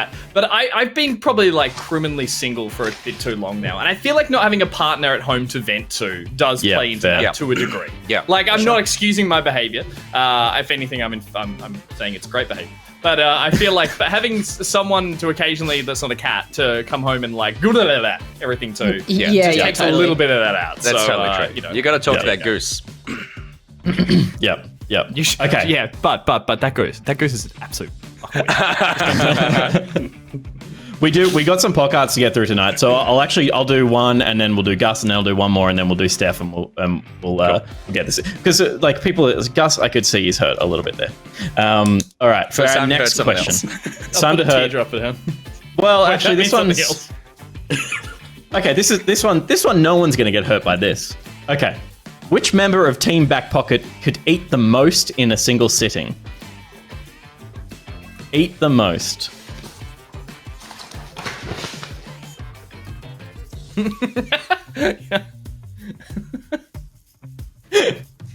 Yeah, I got it. All right. To the song of Pippin's song in the in Return of the King. All shall fade. And hang on, wait. Oh, miss behind the world ahead. Squirt that fucking tomato. Okay. On 3. 1, 2, 3. You laughed hard at your one, you dickhead. Who? Gus. Yeah, right. Will can just churn through that stuff. Is that because I jumped on a call yesterday and I said I just had lunch and I said I just had a pizza and a bunch of chicken wings and you went pizza and wings? Yep, 100%. I didn't think about Will. I said Nick. Yep. Nick is like forever stick thin, and just like one of those bottomless pit feeders. But also, everyone knows that when you eat, it fills up inside all of your limbs, and his limbs are so long, that he's got true. so much more of him to fill up from the bottom up. That's true. I said Chat Steph says- not Yeah, because I thought that it's a regular thing, but it's like you're the person who talks about you're delighted by anything that has the words 10 course in front of it. So and so it's like But those courses are very tiny. It's true, but it all adds up. And if we're going by course proportion and you're eating 10 of them. I'm polishing that all off with some Daryl Lee Rocky Road at the end. Yeah. Absolutely. Now I've just been watching videos of you just like shoving entire donuts into your mouth. That's true. Chat said Nick because they've just watched you smashing donuts as well. You had 72% of the vote. Okay, wow. Holy Your shit. huge victory there. I was second at I think I was 12% of the vote or something. It's true, I do eat a lot. Yep. Okay. Gus, your question. Sure. Mine is a very Gus question in that it has a caveat in the middle of it that I need to explain. This is a 4-parter. Question. Okay. This is a 10-course question. What is it? Who can best explain sweaty? If you accidentally killed someone who, we need to explain, was a bad person. So it was an accident, but Hitler. they were... Accidentally killed Hitler by accident. No. You'd tell everyone Hitler. But you killed someone, they were a bad person, but you're like, oh no, I killed someone. Who out of the back pocket team would you get to help hide the body and keep it quiet? Nick's thought who did it. No. I knew where this was going. Yep, no, 100%. Yeah, right. So who would you use to help hide the body and to keep this morbid secret quiet for their whole lives? Keep it quiet. Alright, I got my answer.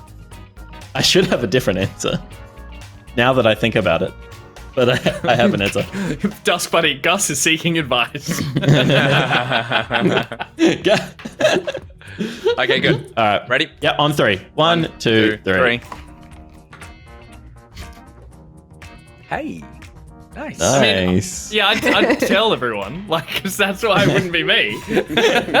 I feel like Gus, I didn't vote for you because I think that as helpful as you could be, I think you would panic. Yeah. Oh, 100%. Yeah. I think you would get very flustered. I think you would be totally fine in the act of hiding the body and whatever. And then you would go to Woolies that night and you would be checking out and you would tell everyone at Woolworths by accident. Sorry, can I lean on the speaker and go, price check, sorry, bro, I killed someone. Yeah. I just buried a body. Yeah. Who wrote Peter? I did. I think that you did as well. No. Yeah, Gus, you give your explanation. He never would. Peter is like the definition of straighty 180. Like he cannot break rules. Like he just cannot. And he would hold on to that knowledge and just like spontaneous. He would die, I think, with just the weight of the secret. Yeah, I know, but I don't care about that. I think. Yeah, Steph, that's very convincing. See, I picked Pete because I feel like he's quite practical, and he has a lot of tools, which I think is important for the disposal of a body. I need my tools. And also, I feel like you're right. He's totally straighty 180, and it would kill him. And that's one less person that needs to keep that secret.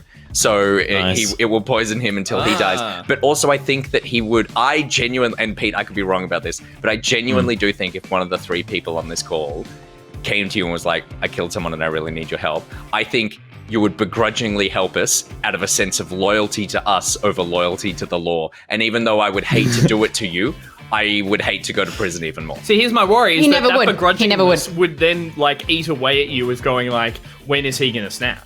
And Nick, I do genuinely change my answer to you, and I can say confidently that I have 3 secrets that I've held for people and myself that are like not life changing, but they are secrets that I will never tell. And it's like it's not saying it's a good thing, but Murder it's like secrets? I believe that being able to do that is a strength. And you all missed out. As sweaty as I might have been digging that hole, if that's what sweaty even means anymore, I would have kept it quiet. Okay, This is the story I always tell when I try to explain how much Peter is a stickler for the rules. Once we had a day off from work, and when we worked at the ABC, we had like discount parking at the like hotel parking next door. And you just had to like punch it in the ABC foyer, and then you could like get discount parking as an ABC employee. And there was one day we went, we had a day off from work, so we went out shopping and stuff like that. And I'd driven into the city, and I'd like parked in that thing. And then I was like, all right, time to go home. I'm just going to duck into the ABC and like validate my parking. And Peter was like, but we didn't work today. And I was like, what? And he's like, well, we didn't work today. We can't validate parking if we weren't there for work. And I was like, my God. Are you serious? Look, I've definitely relaxed on that a bit since. And then I was when I think that I'm defending CEO of Novotel. No, wait. Then he goes, all right, listen, I'll leave the shopping bags here with you so that when I go into the ABC, no one will suspect anything. I was like, amazing. incredible. To be fair, I would have done what Pete said he was proposing to do. I would have walked in, gone past the validator, walked into the foyer and gone. Yeah. Anyway, like that. This is for David and Margaret. Yeah, Gus would have made a whole show. Like, would have walked in and then stood at the door and like, oh, what a long day of work at the ABC. So, Steph and Pete, you picked me for your murder buddies. yeah, I think like for sure. all the good reasons. As did I now. Loyalty. I think you've got really long limbs, so you can lever bodies off the backs of trucks into Ability holes. to lie creatively. Yeah, I've I've got a big appetite, so I can dispose of that body. But also, the thing that Gus hates about you is that you like a lot of like pop emo music, and I guarantee you, there's been a music video or two where they've hidden a body. Yeah, and you'll have some experience through that music video on how to hide a body. Yeah. I do hate that about it. Well, I'm honored, and I will tell you that for any of the people on this call, I would 100% help you get away with murder, no questions asked. Thank you. Oh, well, I would prefer it not to be murder. I would prefer for it to be manslaughter, but regardless, I will help. Yeah. Okay, manslaughter. Good. Next question. Okay. Sponsors I'll of ask one more. Manscape and Manslaughter. If you have... Oh, wait, no, sorry. It's a sponsor. I'll ask one more and then we'll do Steph's. Okay. Cool. Which member of Team Back Pocket looks best in a hat? Oh, shit. This one's really for the audience. Shit. I mean, I don't want to split hairs, but like, what kind of hat? Doesn't matter. No, it's a good question, but also a good answer. A fine Regency bonnet? A delightfully sort of worn Perhaps an leather... orange beanie? You mean like a Beanies baseball aren't hats. Yeah, they are. Beanies aren't hats. Fuck. Gus, look, it's only between you and I. No one else on the show wears hats, and I'm trying, and the thing is, I've only seen you in one kind of hat, whereas I have many different kinds of hats, but you look great in that one kind of hat, and that's my problem. What are you talking about? But I also feel like you were big on the hat when your hair was really long. We're going to reveal. You guys have to make a decision. We're going to reveal in 3. Okay. 1, 2. So you ready? Yeah. 3. Good. Will has many hats. Will has many hats. And chat chose Will as well. That's good. Chat chose Will with 67% of the vote. That's Thanks, good. Chad. That is Nick, good. I think you look great in a hat. I think it's just because Gus wears them less frequently. When I see them on him, it's like a nice surprise. Fucking hell. Fucking hell. You actually look fucking great in that. That There you looks, go. it actually You looks look awesome amazing. on you. No Like, other expression could have been better than being caught just like gently scratching your face. Like, what? Yeah, I'll give you a moment to do whatever. You Sorry, need to do. Steph, you Give were him a saying? moment for pity's sake. I was Yes, if you saying were saying. that Nick looks great in a hat. We always see him in hats, but because I don't see Gus in a hat that often, it's like a nice surprise, and he pulls it off. Yep. Thank you so much. I got a couple of nicer Kubras that when I wear, I do enjoy getting compliments for those ones as well. So, Yep. Can't wear a Absolutely. baseball cap I forward, think though. us. Sorry? Can't wear a baseball cap forward. Yeah, right. I reckon you could. You've got a good head shape. You've got a sort of like rectangle. Well, when you have the beard, you have like a rectangular face, and I feel like you do. I think that what you do is you pull off looks well.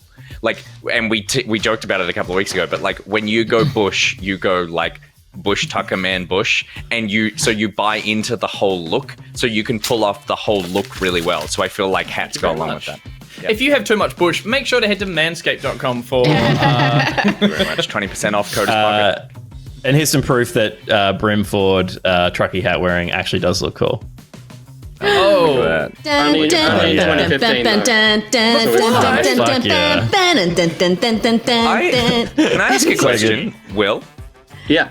Why do you have so many hats when you never wear them?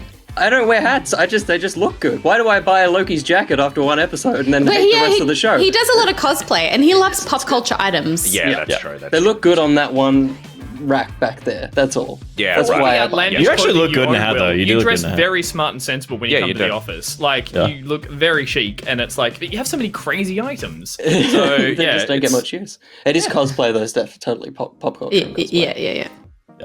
All right, let's round this Bye. thing out. Steph, we left you to last because you're going to do a nice one, I'm sure. You're going to have something sweet. We can all, like, No, drink the syrup of Steph. no. Good. Not anymore. Which we're- part of Pete is the worst? Let's Let me do tell you, it. because I'm catty as fuck. Oh, come on now. My question is, which member of the back pocket team puts up with the most bullshit from the rest of the team? Oh, fuck you, Steph. Ooh. Oh,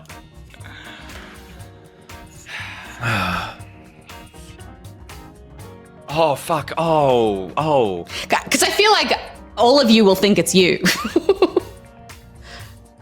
Right? I'm changing. No, because I don't put up with it. fuck you. They were the key words. I don't put up with it. Shall we reveal in 3? Hang on.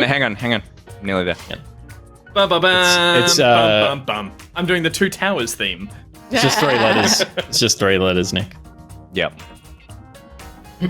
Okay. I counted mine. I'm like, no, it's not. Hang on, mine's got a Superman S. All so I right, have to do it reveal again. in 3. 1, 2, 3. Okay. Yeah. Okay. Yeah. Yep. Definitely. You justify. I think yeah, because I'm the different one, I'll justify myself. Yeah, Will gets a bit of shit, but I don't think I think at least, I don't know, Will maybe can have a different opinion here. Chat say Gus and Steph equally. I say Gus because he just asked for it. Whereas, like, in terms of, like... I was really hanging out for something nice today. I was like, this will be where Pete just finally does something nice. And I'm like, here it comes. He asks for it. Whereas, like, Will, I don't think I'd give Will shit. See, I interpreted the question slightly, well, not Yeah, okay. differently, but I Well, let's I bring would Will say in, 'cause Will's I involved would in a lot of definitely this. bring Will in. So, because I initially voted for Gus, because it's Yeah. totally true.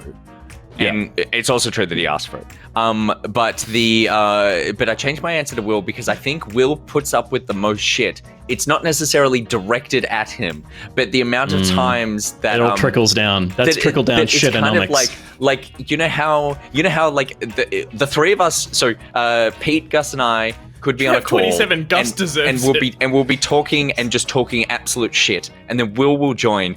And then will have to put up with like 3 or 4 minutes of us continuing to talk shit while he just sort of sits there and like takes it. And then there's also things like, yeah, good fate. And then there's also there was even in the Slack channel today or late last night, I even posted a picture of Will, this amazing painting of Will that Meg made, and I said we have to frame this. And then you said, yes, let's cut a hole in it and Will can call in as a character tomorrow. And I said, I thought this was going down much more of a glory hole path, but yes, let's also do that. And you said, I wouldn't want to get anything in those feathers. Some things are sacred. And Will just never even said anything. I can't. What am I going to say? There's messages that just sit there and I go, well, I can't answer that. I can't say anything about that. I just have to float. And floating is what I can do. That's why it's Will. By definition of the question of who puts up with it, Will definitely gets it because he puts up with it. Yeah. He's the one who's like, I won't put up with it if I get shitty and have to. I'll complain about you. Here comes the alpha wolf. Alpha wolf. Oh god. Was that your sex lights? Did you trigger your sex lights? No. Is the new trigger for the sex lights? Oh my god!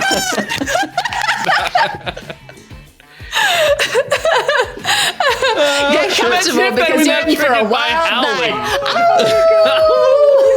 Should we? Oh my goodness! All right. Will, do you agree? Yeah, 100%. I'll listen. Shut up, I'll always Will. listen. Yeah. I'll put up with it. You're a good man, Will. Oh my god. The sentence, That was Pete's are your party. sex lives triggered by the phrase alpha wolf is going to live with me forever now. That was breaking the fellowship. And breaking the fellowship we didn't put on the card was brought to us by Avexia. Oh, what's it? I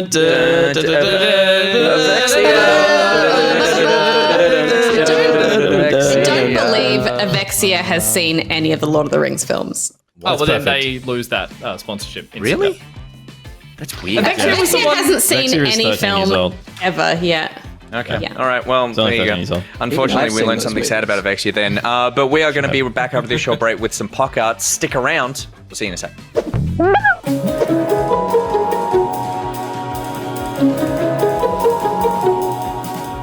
You need a Gus single that just has a default like slow zoom with some like really traumatizing music. No, it would be. As it What's the slowly meme? zooms in on his face. Hello. The nose is the penis of the face is like, it's kind of a useless thing that hangs around. It's not quite true, but like the boobs are like, they are to be looked at sometimes, not to be looked at.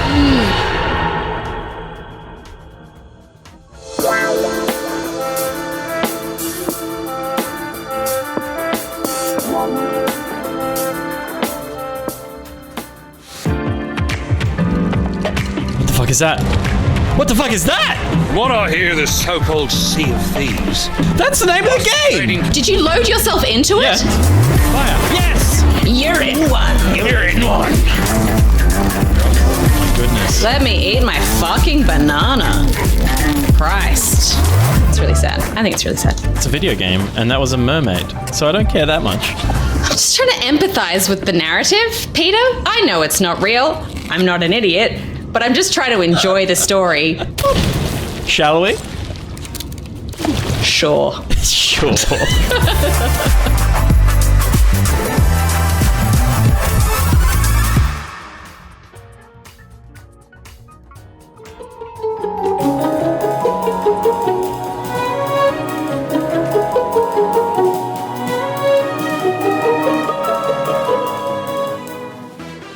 Do you find yourself getting embarrassed in cold weather? Do you have difficulty finding shirts that fit?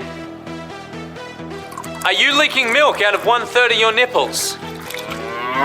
If so, you might have a third nipple and could be in line for a huge compensation payout from God. Hi, we're the team from Akrash, and Buzzard, and we don't stop until we get you a big payout from the big guy. But don't take our word for it. We lie for a living. Here's the word of one of our very satisfied customers. Yeah, when I found out I had a third nipple, I was like, cool. But then the team from Akrash, and Buzzard told me I could get an almighty payout from the Almighty. That'll work, won't it? He'll buy that. Akarash, and Buzzard. The only lawyers you should put your faith in to sue God. Because we didn't make you like this, he did. Or she. Nah, it's a bloke.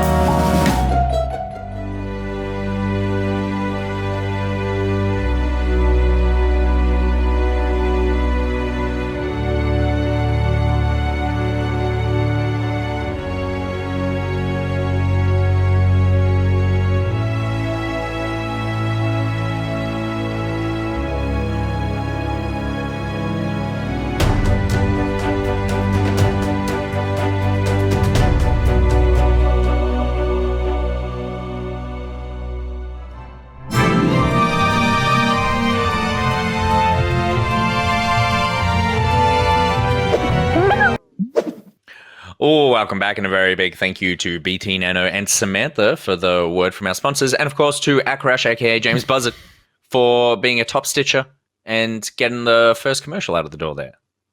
Steph thinks everyone likes it because of characters, and I think I agree. It's cool seeing you guys do like a little bit of acting. Yeah. Weird acting. Just some wonderful performances there. Everything hair-wise. Everything. But not. Thank you very much, Manscaped.com for using code POCKET. All right, let's move on now with some PockArts, which we haven't done in a very long time. We're closing in on a year worth of Back Pocket, and we're still getting through some Back Pocket logos that we promised people on literally day one. Fucking Gog. Yeah, all right. Gog has been since day one. Yeah, I know. Holy I fucking shit. actually put him down the bottom because I was like, he'll forgive us. He doesn't care. Yeah. He doesn't watch anymore. All right, let's play the titles. Yeah. Back Pocket, baby. presented by Nicrotex. So creative. Oh yeah. So creative. Wait, was that a live read, Steph, or was that part of the titles? I don't know. I just feel like there was a silence that needed to be filled. So yeah, it was music. No, sometimes we forget which ones we can talk under and which ones we don't. So I think pretty much all. I think we stopped talking, and I think Steph rightfully stepped up and was like, something needs to. That one has a very low mix. Yeah, it's a low mix. That's the problem. Steph knows that if things go silent, I'll just talk for the sake of filling silence, and I'll say something like, "I killed a man once," and I'll just Will, how about you help me hide the body? Will, how about you do your job once in your life and get a proper mix? Yeah. Cool. All right. That's enough of Will. Will made that face because that was Gus. Yeah. No, I know, but I was just giving Will Gus shit. puts up with a lot of shit. Will shit. That's Gus puts up with a lot of shit. And then everybody, you wanted characters. That's a character. Usually, I just say, okay, I'll do it. But I put a character on just for you guys. That's true. It is actually true. He's so sweet. I'm so sorry. He's so fucking sweet. He's so fucking sweet. It is true that one of the most defining Will moments of the last 6 months was when I think Gus asked, could we play something back? And it cut to Will, and he's just like, no. But that reaction only would ever come out of Will on camera because in the office, this guy. Exactly. Whereas behind in just the put office, your eyes behind above the glasses, mate. No, Gus, no. It's funnier. See, it's look how funnier. shit it looks. It's not funny. It's funnier. No, what he's doing it right. He's making the right creative choice. And we hope that we make the right creative choice right now with some PockArts. The first one we're going to do is Nord and Shield Maiden. These are a couple. There it is. There's the glove. God damn it. It makes those two last fingers look very small, doesn't it? Nord and Shield Maiden. Hey guys, I'm sorry it's taking me so long to get these answers back to you for our logo. Hey, I'm sorry. Don't you apologize. Yeah. Very excited about it. This is going to be more from the so-called Shield Maiden Trish, who is filling this out. So, age 37, jobs, sales manager. Describe yourself in 3 words. Crazy collector babbler. They live in Melbourne. They hate all the traffic there, but they have 3 bulldogs, Gus. Remember that. 3 bulldogs. Okay. Their interests are gaming, wrestling, her Mustang convertible. Very cool. Ooh.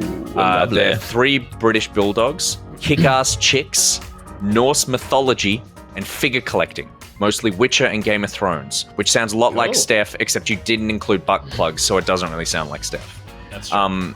They have a fears change, which you shouldn't fear change, or you don't need to fear change, but also fears when a game I'm loving starts to get near the end, which is like, I like that as a genuine fear. Weird facts about... Yeah, exactly. No, God, 40 hours played. It's the if you progress from here, there's no coming back. That is actually a terrifying warning to get in any game that you're enjoying. Exactly. Weird facts about yourself. I've put more hours into The Witcher than is probably healthy, and I have the biggest crush on Nick, but it's totally okay because my hubby is 100% smitten with Steph. So I think we just made these guys night when we missed out again at the top of the show. Oh, yeah. Hell yeah. Oh, man. That's going to be a screensaver for someone. Yeah, for sure. But then, Gus, they did say if it helps to have a little starting point idea for the logo, they would love a British bulldog driving a convertible with Shield Maiden braids. This would be a fantastic stuff. Now, I don't know if Shield the car Maiden has braids on her. braids or if the bulldog has the braids. I think the bulldog has the braids. Shield Maiden for sure. braids? Yeah, like what I had my signature hairstyle would be Shield Maiden braids. Yeah, the ones down the side. Okay. And the pug should be racing away from a projector in the background that has if you start this quest, there's no return. There's no return. Driving away. 100%. That's great. If you want to clean up any side quests, do so now. Good. Where's the braid going? Remind me. On the bulldog. On the bulldog. Yeah. But can we also put a little braid on the car as well? Because I just want to see what that's Maybe hanging off the mirror. Hanging off the mirror I could do. This is the least Mustang-looking car I've ever seen, mate. Did they say a convertible Mustang? Yeah. You're drawing like a VW. No, you're drawing the car that Homer created. Cars are quite hard to draw. I'll give me that. I'll give me that. He'll Mustangify it in the you can Mustang final. it in post. Yeah. Will Mustang that car. Mustang. It's a what? They just have like a Charger kind of bonnet, don't they? He's on it. He's on it. Okay. Like they usually have like a stripe down them, don't they? Mustangs? Come on, help me with cars. You do not need to put a stripe on it. There's so many different kinds. It'll be a new Mustang. They have one? Is that what they said? They've got one. Yes. Yeah. Okay. Gus, think of like what Steve McQueen drove. Herbie, Bullet. fully reloaded. Bullet. Yes, do Herbie. Oh yeah. Okay, right. It's like it's an awesome car. Like it's just It's whatever you've drawn now. Just ignore every instinct you have at the moment. Does look like that. Okay, cool. So three bulldogs? Well, yeah, they said. Well, she said I'd love a British bulldog, but that is implying that she has a favorite dog. I do like the idea of 3 bulldogs piled into that car. I think that'd be really cute. Yeah. So, and what were their names? Don't have the names of the bulldogs. Oh, sorry. I thought that's what you were reading it before. No.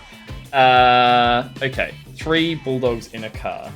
Any other details I can be thinking of? Well, so their names are Nord and Shield Maiden. So maybe it could be like a on the bonnet of the car could be a shield. The bulldogs are going raiding. They've got like license plate, Viking swords and axes and stuff and shields. Yeah, perfect. like that. And the license plate could be Valhallelujah. Yeah, nice. So it's like the dogs have all piled into the car to go a Viking. Ooh, Jerish says a Cerberus bulldog. Oh, that could be cool. With 3 heads? Yeah. I mean, that 3 kind of heads looks and like a lot of braid. That's what will happen just out of That's good. I do feel like the one driving needs sunglasses because any dog in the car. Yeah, that's good though. Because that would be pretty cute. Needs sunglasses. They all have don't they all have like the upturned Toofies? Toofies in yeah, there as well? Jerish said someone else said it. But Jerish, just take it, mate. Take it. Norton and Megan are in the chat right now. And it looks so good, so car is what they said. And I don't know if that's a joke, but if it is, well done. So driving away from the screen that says like, if you have any unfinished side quests, complete them now, or you cannot reload your save past this point, whatever phrasing we want.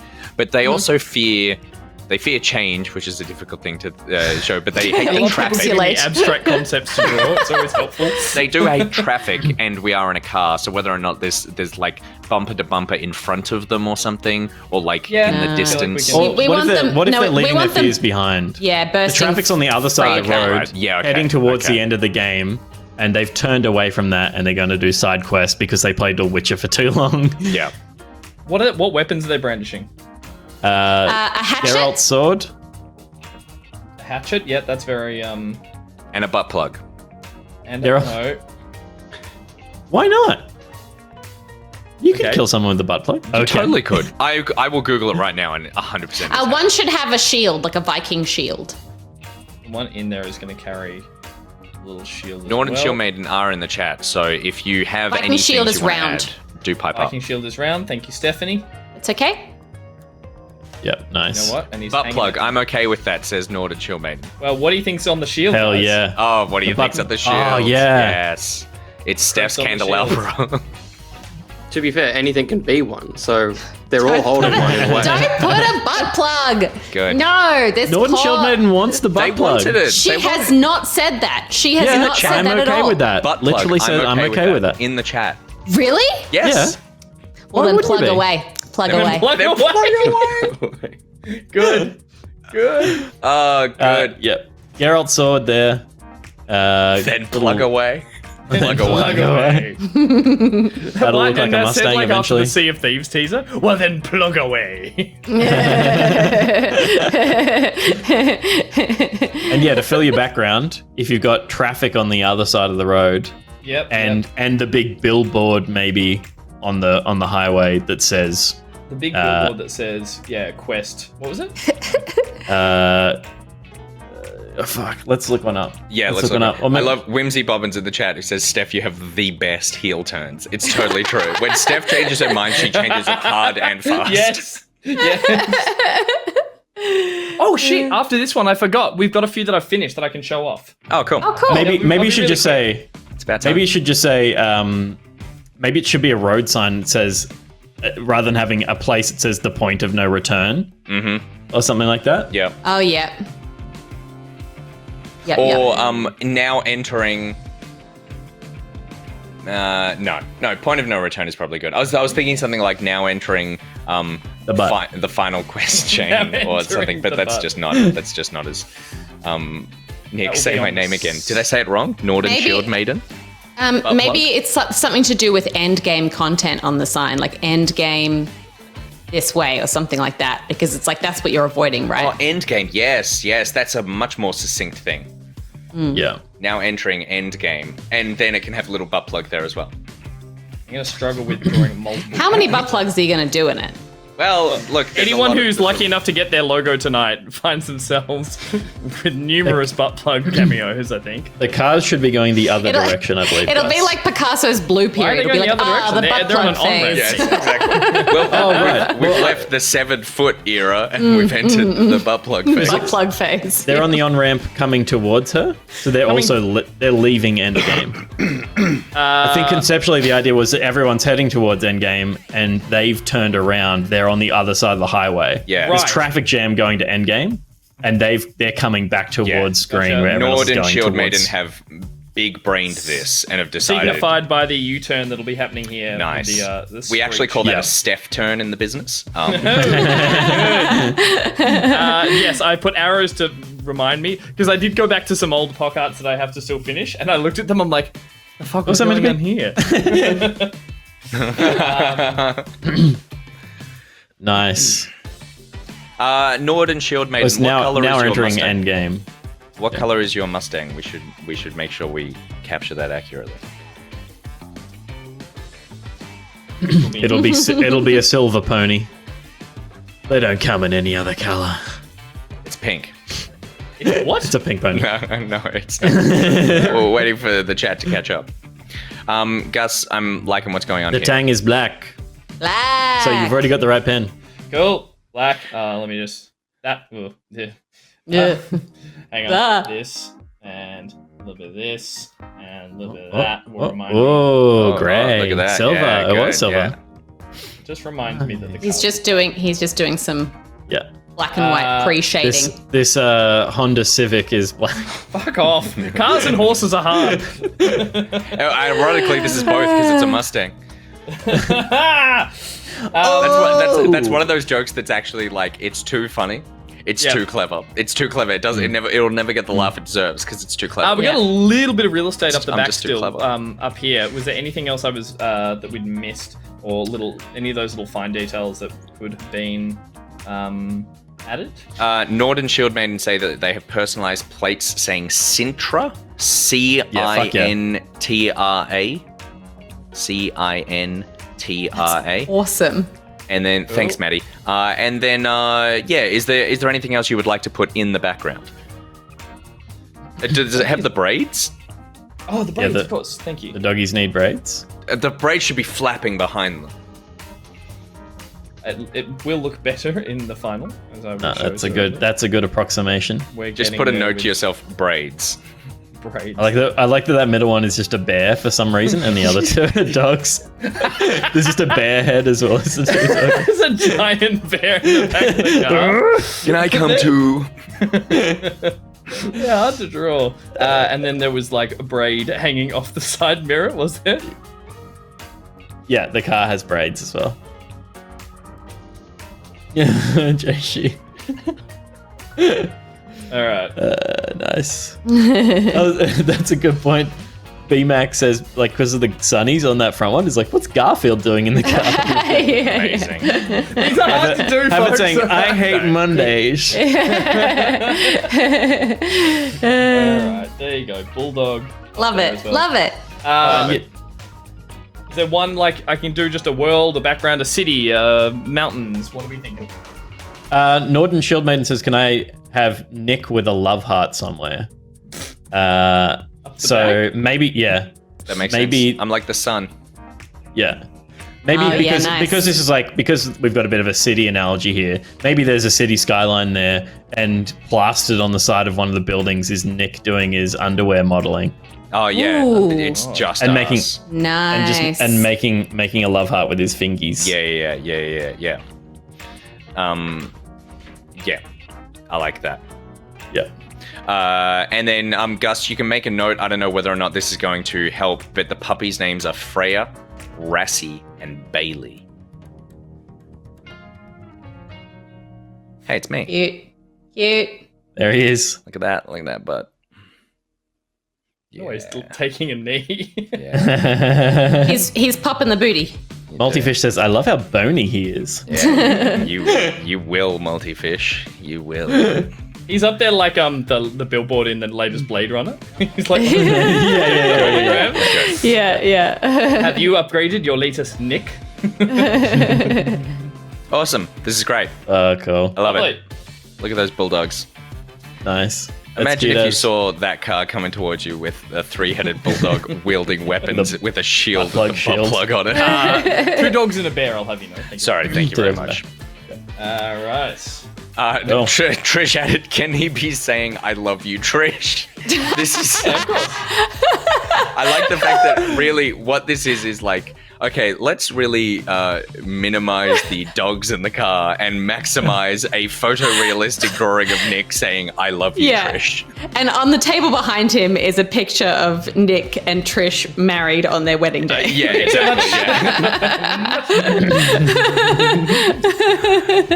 That's right in your pen here on a new layout, Mustang over the top of that car, so you go and look up a reference. Because we cannot end up with that. The Mustang is going to be like the coolest part. And do you know the worst part? There, it's got a horse in it. It's a Mustang. There you go. Perfect. I like as well, BMac in the chat said, so this is mostly Shield Maiden at this point now. There's Nord looks at this and is like, what the fuck? Old mate Nord's not getting much of this one. Cool. Amazing. Lovely, Okay, guys. cool. I do love a good suggestion for one as well. It helps the... Great work, Gus. So thank you very much to Nord and Shield Maiden. You'll see that Let me logo type in that in. about 18 months' time. Oh, fuck you. Our next one is... Well, quickly, yeah. while that's happening... sorry, you can keep... Or to interrupt that happening. Yeah, because it was ready. But you can show off the ones you've got if you're ready. Well, just one in between. Yeah, sure, go for it. Oh, yeah? Okay. Oh, all right. Design. He's got PockArt some logos because I haven't even sent for these to the people who have done them. So first of all, you may have seen popping up in the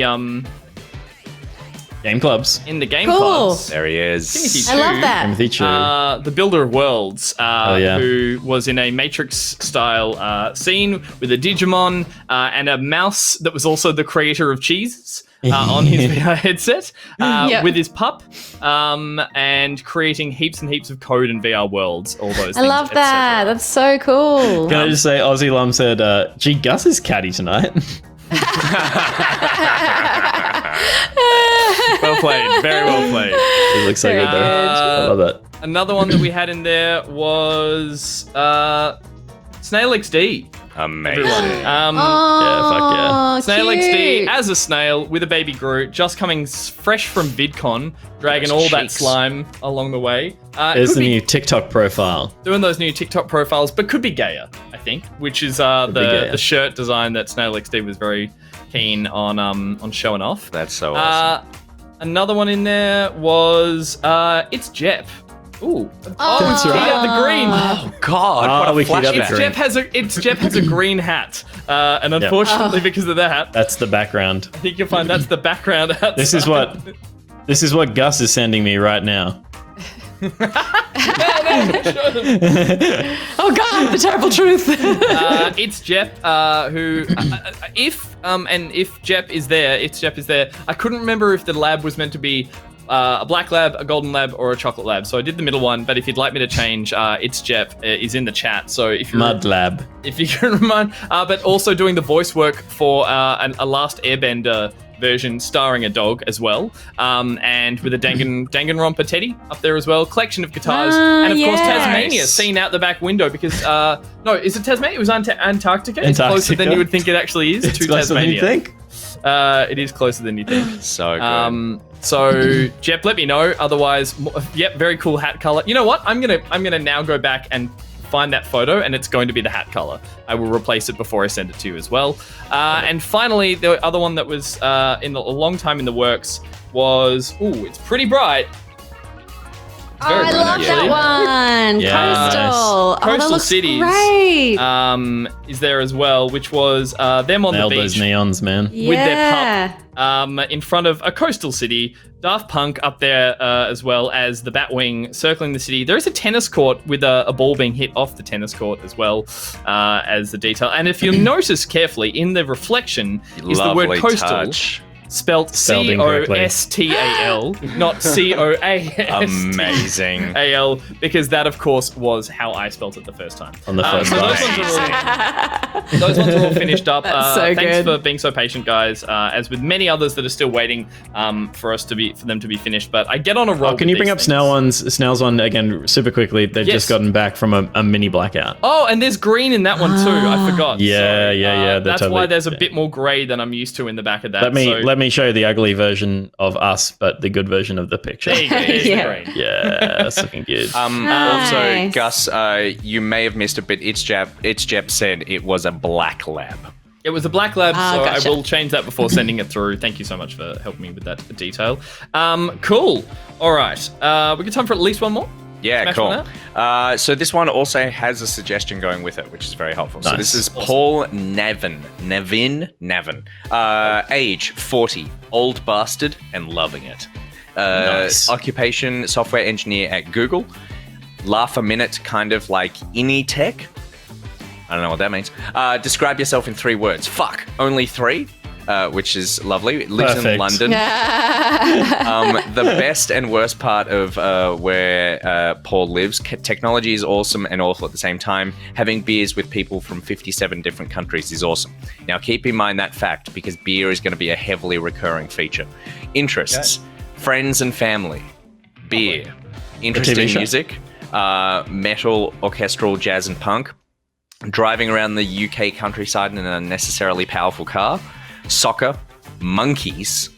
I have an idea in mind for the PockArt. That scene from Harold and Kumar with Neil Patrick Harris driving the car over the hill with the girls out the top of the sunroof, but instead of the girls and Neil Patrick Harris, it's a monkey with a beer in one hand and the other arm showing the metal horns as it goes up over I have not seen this film.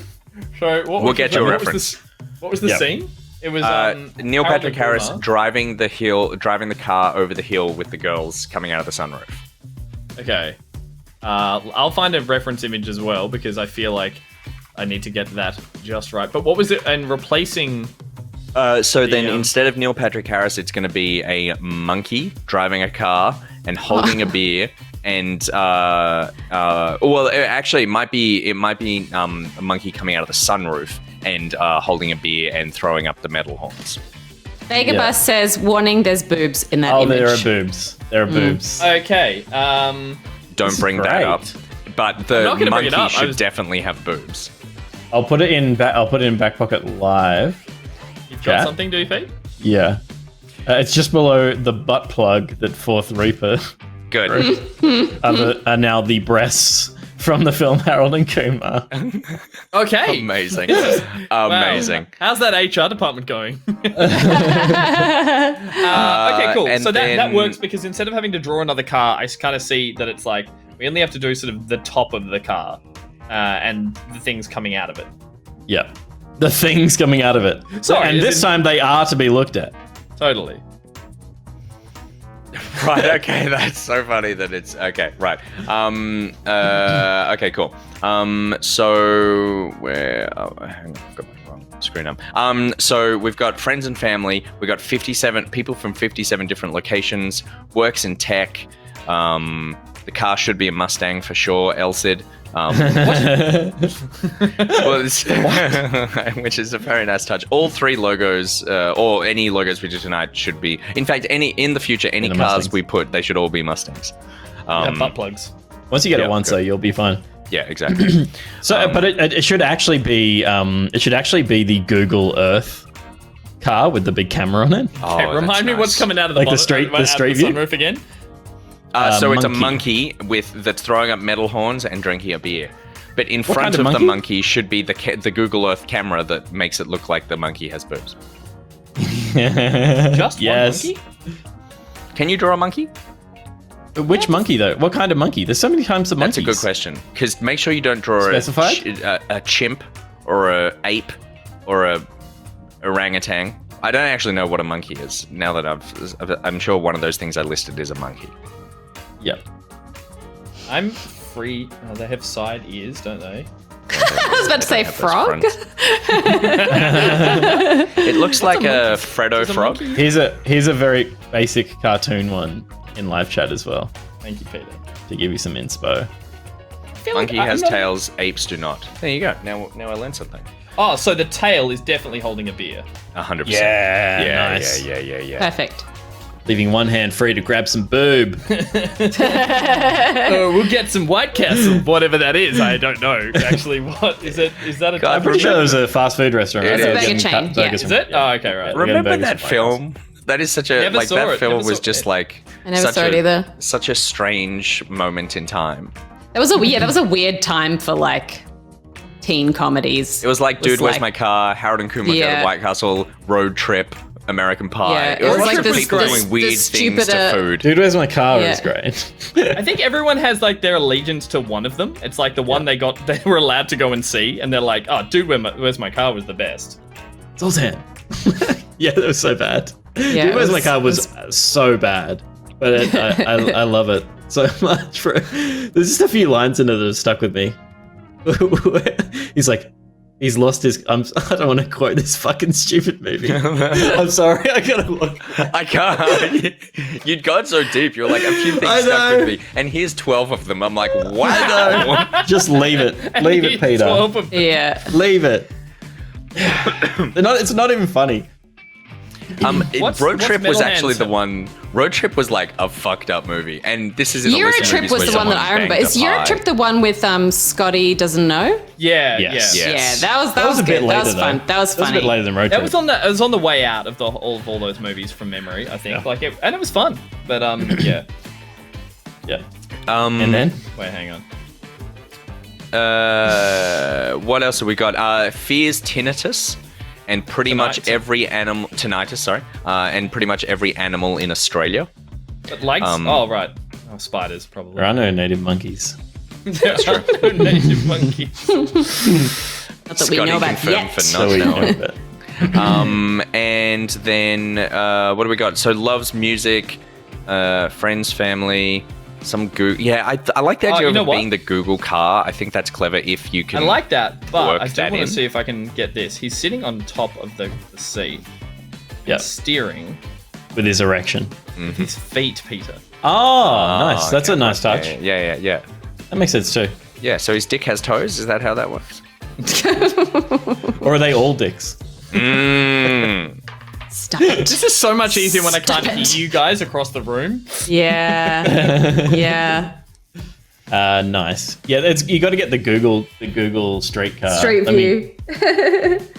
I don't know how to represent this, and maybe it's too complicated and abstract an idea, but it's like the Google Street car, and then the background is Oh, like when you look at Street View.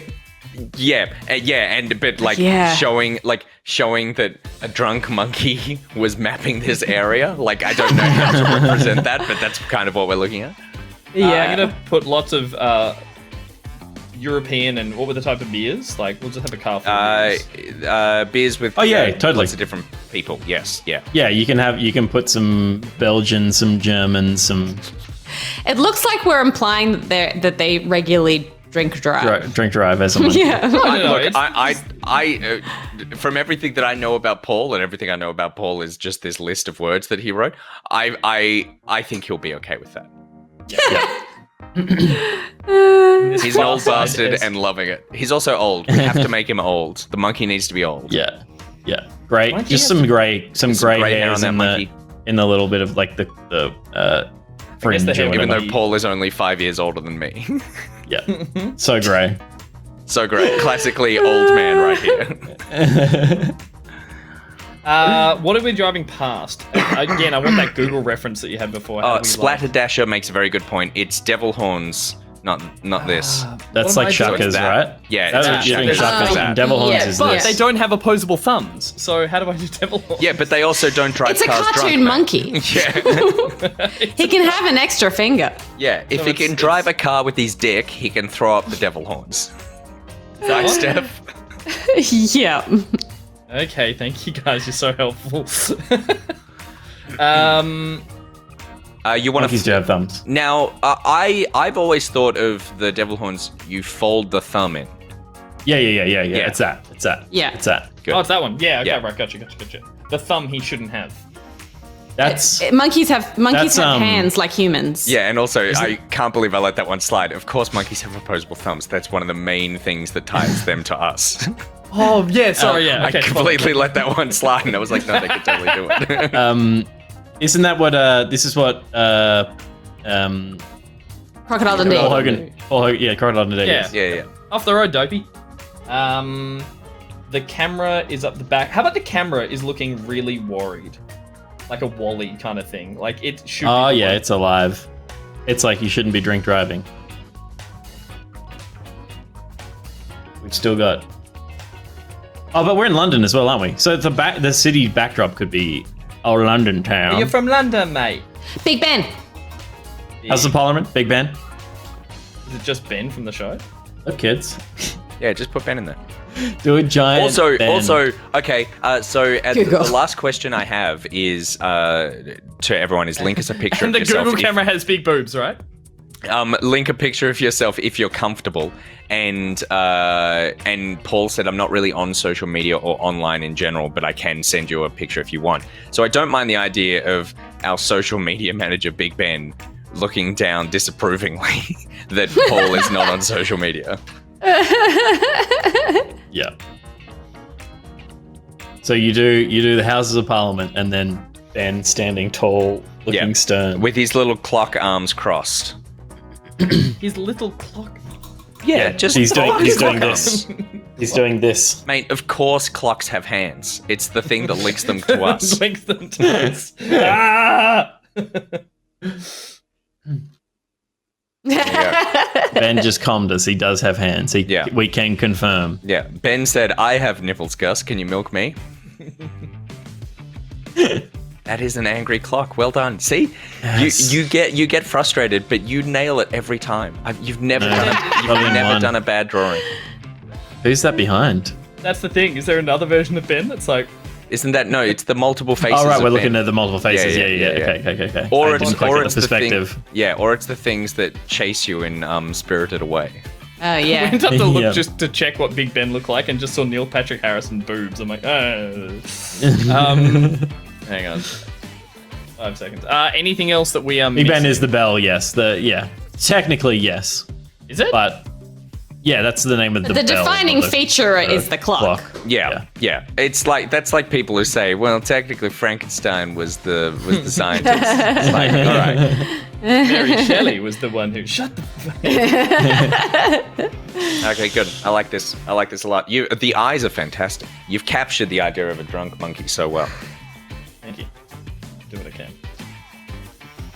Put the bell in it. Put the bell in it. Yeah. Make sure there's a What bell was in it. Put the bell in it. bell on the Can't see ground the bell. for repair. Like he's crashed into it. Ignore that. Just put the Houses of Parliament. Yeah. And then put a White Castle in the background. Yeah. Oh, that's and a actually really Mustang on the other side of the road. Yeah. And then a horse. Yeah, and then project on the side of Big Ben a picture of me, and it says, "I love Trish." I love you. Dolphin Pan says the real Big Ben was inside us all along. Good. And Yeah, Ben, yeah, can you confirm, Ben? Were you inside Dolphin Pants? Confirmed. Only if it was a Big Ben shaped butt plug. Thank you very much. There you go. Lovely. Full circle. We should sell that pocket butt plug. Or whatever you're going to say, I was going to say or the butt plug. Yeah. But you said the butt plug, so I didn't need to. So you didn't know. Nice. Oh, White Castle. It all makes sense. It's all tied together. There you Amazing. go. Beautiful, Gus. Beautiful. And down here is a car, is a Mustang with 3 bulldogs, and they're all fucking. Yeah, they're all fucking. All right. Now we're talking. I love it. Great work, Gussie. Nice. That'll come up nicely. I like that the Google this is my bit that no one cared about. It's like the Google camera. Is just Yeah, it's good. super stressed in the background. Yeah. This You'll is not have- what I was built for. You've got the little water droplets of sweaty Stress. camera. Yeah. Stress camera. But then you've also got some booze spilling out as well, so it'll be nice to see where those droplets There collide. you go. Yeah. There you go. Nice. Beautiful work. Another one in the bag. Half in the bag. The bag is still. There's a lot to go in the bag. The bag's filling up. It's okay. It's filling up. All right. That was PockArt. That was PockArt. Pete, that was PockArt. That was PockArt.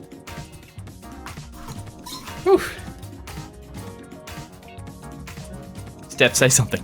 Nah. I refuse. There's a really soft bed in that one. It's just going. Dun, There dun, is. dun, dun, dun, dun, dun, dun. To everyone amazing. who still had theirs sketched, I've gone through them all. I've got some work to finish, and then I've got a huge pile of them. But getting those other ones done got me motivated, and I've got them all in a Photoshop project to start knocking out as I go. So they'll be sent through the Patreon accounts through there, and then we'll put them up on the show, and they'll find their way down there as well. They'll go. I'm trying to point to the Peter Guns one down there as well. They'll start rotating through there as well in the mix. So thank you guys for your continued support and your patience, because they're a lot of work, but they're a lot of fun, and we love you guys for being part of that tier. Thank you. Totally. That tier that doesn't exist anymore. No, So it's- these are exclusive now. You can't get them They anymore. are. No one else can get them. I don't know No why. one I else don't know can why have that was 3 such a bulldogs conversation fucking in a killer, but car. it was. I reckon I could get one. I reckon you probably I could asked get nicely. one. I reckon you asked very nice. Not after tonight, Pete. Fuck you. Here we All go. right. Hear about this later. Speaking of things that you will be getting more Back Pocket this week before we jump into next week's action. So you will be getting an episode of the Loki Pocket Watch tomorrow. Will be coming Final out. one. And then over the weekend, that's right, the final episode. We'll try to keep this one shorter than the actual episode of the show. Then over the weekend, you will be getting a VOD if you missed Pete's latest, Pete and Steph's Steph's. latest Pirates live stream. That VOD will be going up on our YouTube channel as well. And Pete, you're pretty close to finishing that, aren't you? Yeah, we have one more tale to go, so there'll probably be one more tale stream to wrap up the Pirates Life content. But then I'd love to do, we haven't organised it yet, but I'd love to do a 4-player sesh with all of us. Totally. And when we can't do that, because we will finish it before the end of the month, I'd love to do a community night as well and jump in and play with some people in the community who are getting stuck into it at the moment. So I know there's heaps out there. Yeah. How easy is it if we jumped in as a crew to pull in? Like, is there a thing to like have friends with their crews as well? Nothing. Okay, just thought I'd check. People try server hop in hopes that they can do it, but there's only six ships a server. It's like there are a lot of servers out there. I feel like I might have run into Frosty Phoenix the other night. I was sailing and taking some friends out on their maiden voyage, and Frosty Phoenix, or someone named that, was in a sloop just doing doughies around us. The way you can do it is if you kind of chain invited people and then. Yeah, I don't know. And then they... Oh, okay, yeah. Yeah, I don't know. There's a way to do it, but it's messy and not worth spending time. But either way, like, I reckon I'm going to try and do, like, let's do an hour with a group of 3 and then swap out for another 3 and just do some stuff. Yeah, fun. Because it's too easy to waste an hour in that game just doing whatever. Totally. Yeah.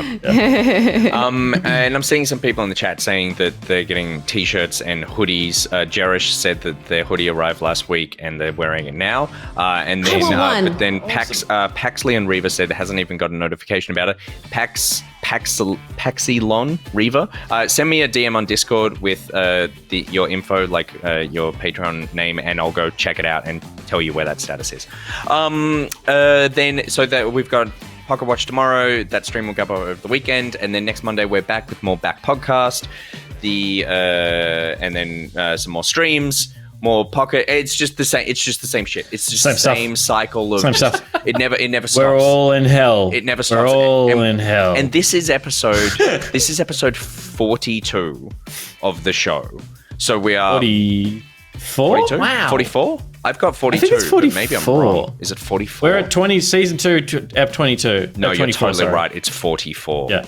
Oh, the dot. Yeah, it is 44. My God. So we are rapidly approaching a year's worth of shows. We'll actually hit a year's, we'll do 52 weeks a bit after the year worth of the show because we had the Christmas off and we've missed an episode here and there. Isn't it 2 weeks? Well, isn't it next week? It's Gus's birthday. Yeah, it's Gus's birthday. Like the 24th, which is 10 days from now, or 9 days from now. Catty bastard. And then so probably the 29th of July would be that would kind of be the date for celebrating a year of Back Pocket. So what do we celebrate? First stream was I guess we celebrate a year to the year. We survived. Right? We all survived. Not a year of shows. Like we celebrate a calendar year. Not 50. Yeah. A year to the year. Yeah. Like an anniversary. God. Yeah, it's happening. The first one, it's paper, isn't it? We got 2 weeks to do some stuff. We should dress up. Make it fancy. We could tux it up. We're all at home. We'll try and get Will to send us some hats. Oh, yeah. So we can all wear a hat. That'd be good. If anyone has any ideas for things that they'd like to see in the 100 show, by all means, please put them in the show feedback channel in the Discord, because we would love to incorporate your ideas for the year anniversary of the show. Look at him outsourcing the work and making it look like it's content. You know what we should do? We should list all 45 episodes that we've done prior in our order of favorite episode. Yeah, that's good. Yeah. And favorite could mean like best content. Yep. Or it could mean something like, I looked really good, or like in that the episode. Quality of just could the mean actual anything. Broadcast production was relatively high. So we'll leave it really loose. Yeah, I think that would be great. The wrapper around the list really loose. Yep. Dolphin Band's ideas in the Show Feedback channel in Back Pocket. Show Feedback in the Feedback Pocket folder, whatever you call them. Okay. It wouldn't be a clip show, but we would have a little thing of highlights. I'd love to see the Nintendo car racing game again with Scardy all over the track. That was great. Remember that? Well, You could throw that together, couldn't you, Will? You could. You got a week and a half, Will. You don't have anything else on, do you, Will? You got time to do that, do you, Will? This little face, see this face he's making right now? But what you can't see is his fingers in the Slack saying, yes, I'll get on that right now, no worries. He's like, no, they're editing. Yeah. They're already editing. Hey, do you guys want to know some gossip about Will? I do. Yeah. What do you got, Gus? You've got nothing. I got nothing. You've got nothing. It's true. It's true. You're a black hole. You're a black hole. So good. Oh, that's so funny. All right. Thank you very much, everyone, for hanging out for another episode of Back Pocket this evening. You make our week incredibly more bearable. So thank you very much. Thank you very much to Manscaped. If you want to pick up any of the Manscaped product, and while the Lawnmower 3.0 is their big main product, the Weed Whacker, which is their nose ear trimmer thing, they've got nail clippers, they've got deodorants, they've got lots of really, really cool stuff there, and the quality of it is actually all really, really high. So if you pick up anything, please use the code POCKET. That would help us out a lot, and you can help out that situation that Pockety has. Sorry about that Pockety. Going on down there. Well, if enough people use it, and we use that slide again, it might change. That's true. It might change. I don't the think you Pockety might adjust accordingly on how many people are using that code. There you go. I think the flesh amazing. background is the thing that's really freaking me out. That's same. Yeah. It's like I'm worryingly close to a strange man's. I don't know what part. That's Gus. Nether I don't know region. what part Gus shot, but it's definitely impossible Gus. to tell what part that is, but Yeah. something hairy. If you, Nick? of course, yep. You're 100% right. It's you? It's me. Which part? I know you're about to say. Now that's even weirder because in my head I was like, it's like I feel like my face Nice is so one, though. close to a strange man's nether regions, and now I know whose Hence nether those, regions it is. It's because even weirder. It is amazing that there must be a reason you didn't just Google man's hairy chest and use that, and instead No, you took the the reason picture. it's me is because I googled man's hairy chest and wasn't happy with the results. Incredible. Oh my god, there are so many people in chat right now having tiny little stroke outs of pleasure. Can you share the raw background on I will not. on creative? You don't know where that is. It's been altered. It's been turned around. It's been contented aware. It's totally within Contented aware. Contented aware. I see. Let's try and work it out. Because there's some God. contour here to the light. It looks like snail traily, like so. It does look like the definitely hair looks snail is traily. going down. Yeah. Let me. I gotta try. Downtown. The part just below the green light on the Manscaped Lawnmower 3.0 is definitely snail traily. You know what? Enough people use the code, I'll reveal the original. Good. I like that. I love that. For every 8 people, we just zoom out on the picture and then we uncontent aware.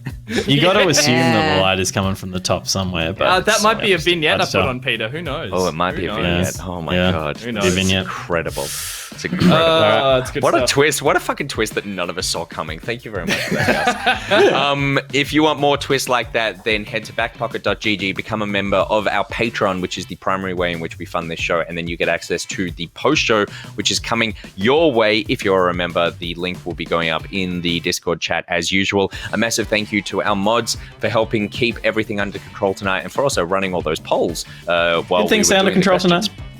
I think they relatively did until Gus revealed that he took a close-up picture of his balls and put it as the background of a graphic. TOS. A massive thank you to all of our Back Pocket patrons as well who help make this show possible. That is all of you watching, and even if you can't support us with your money, which we are so appreciative of, we just love the fact that you are here and supporting us with your eyeballs and giving us a shout-out on social media balls. and your other balls as well. Head to Back Pocket Vids on Twitter, Instagram, TikTok, and Facebook to be able to share our content. I will shout out that over the last week, Big Ben has been making some great little videos and putting them up. Some really fun stuff. I loved like Steph and Pete playing Sea of Thieves, and the whole like Johnny Depp getting eaten at the end of the movie Yeah, was great. amazing. That is totally wild. If you and enjoyed so- it too, like get on the socials and show him some love. Show us some love, but it's all his hard work in that stuff. So Yeah. we're all being as supportive as we can because we think it's fucking great. Yeah, it's amazing. Yeah, you guys get out there and do it too. And then finally, thank you to our top stitchers, Reese, Oranishi, Tim, Mason, Nathan, Slowpunk, LokiCat, Raj, Akrash, Cameo, Vexia, Nicrotex, Boxy, The Coastal City, MaxJazzGames, Vegabus, and A. Timothy. Raj, of course, is sponsoring the post show, and that post show is coming your way right now. Ladies and gentlemen, shall we back it out? Let's back it out.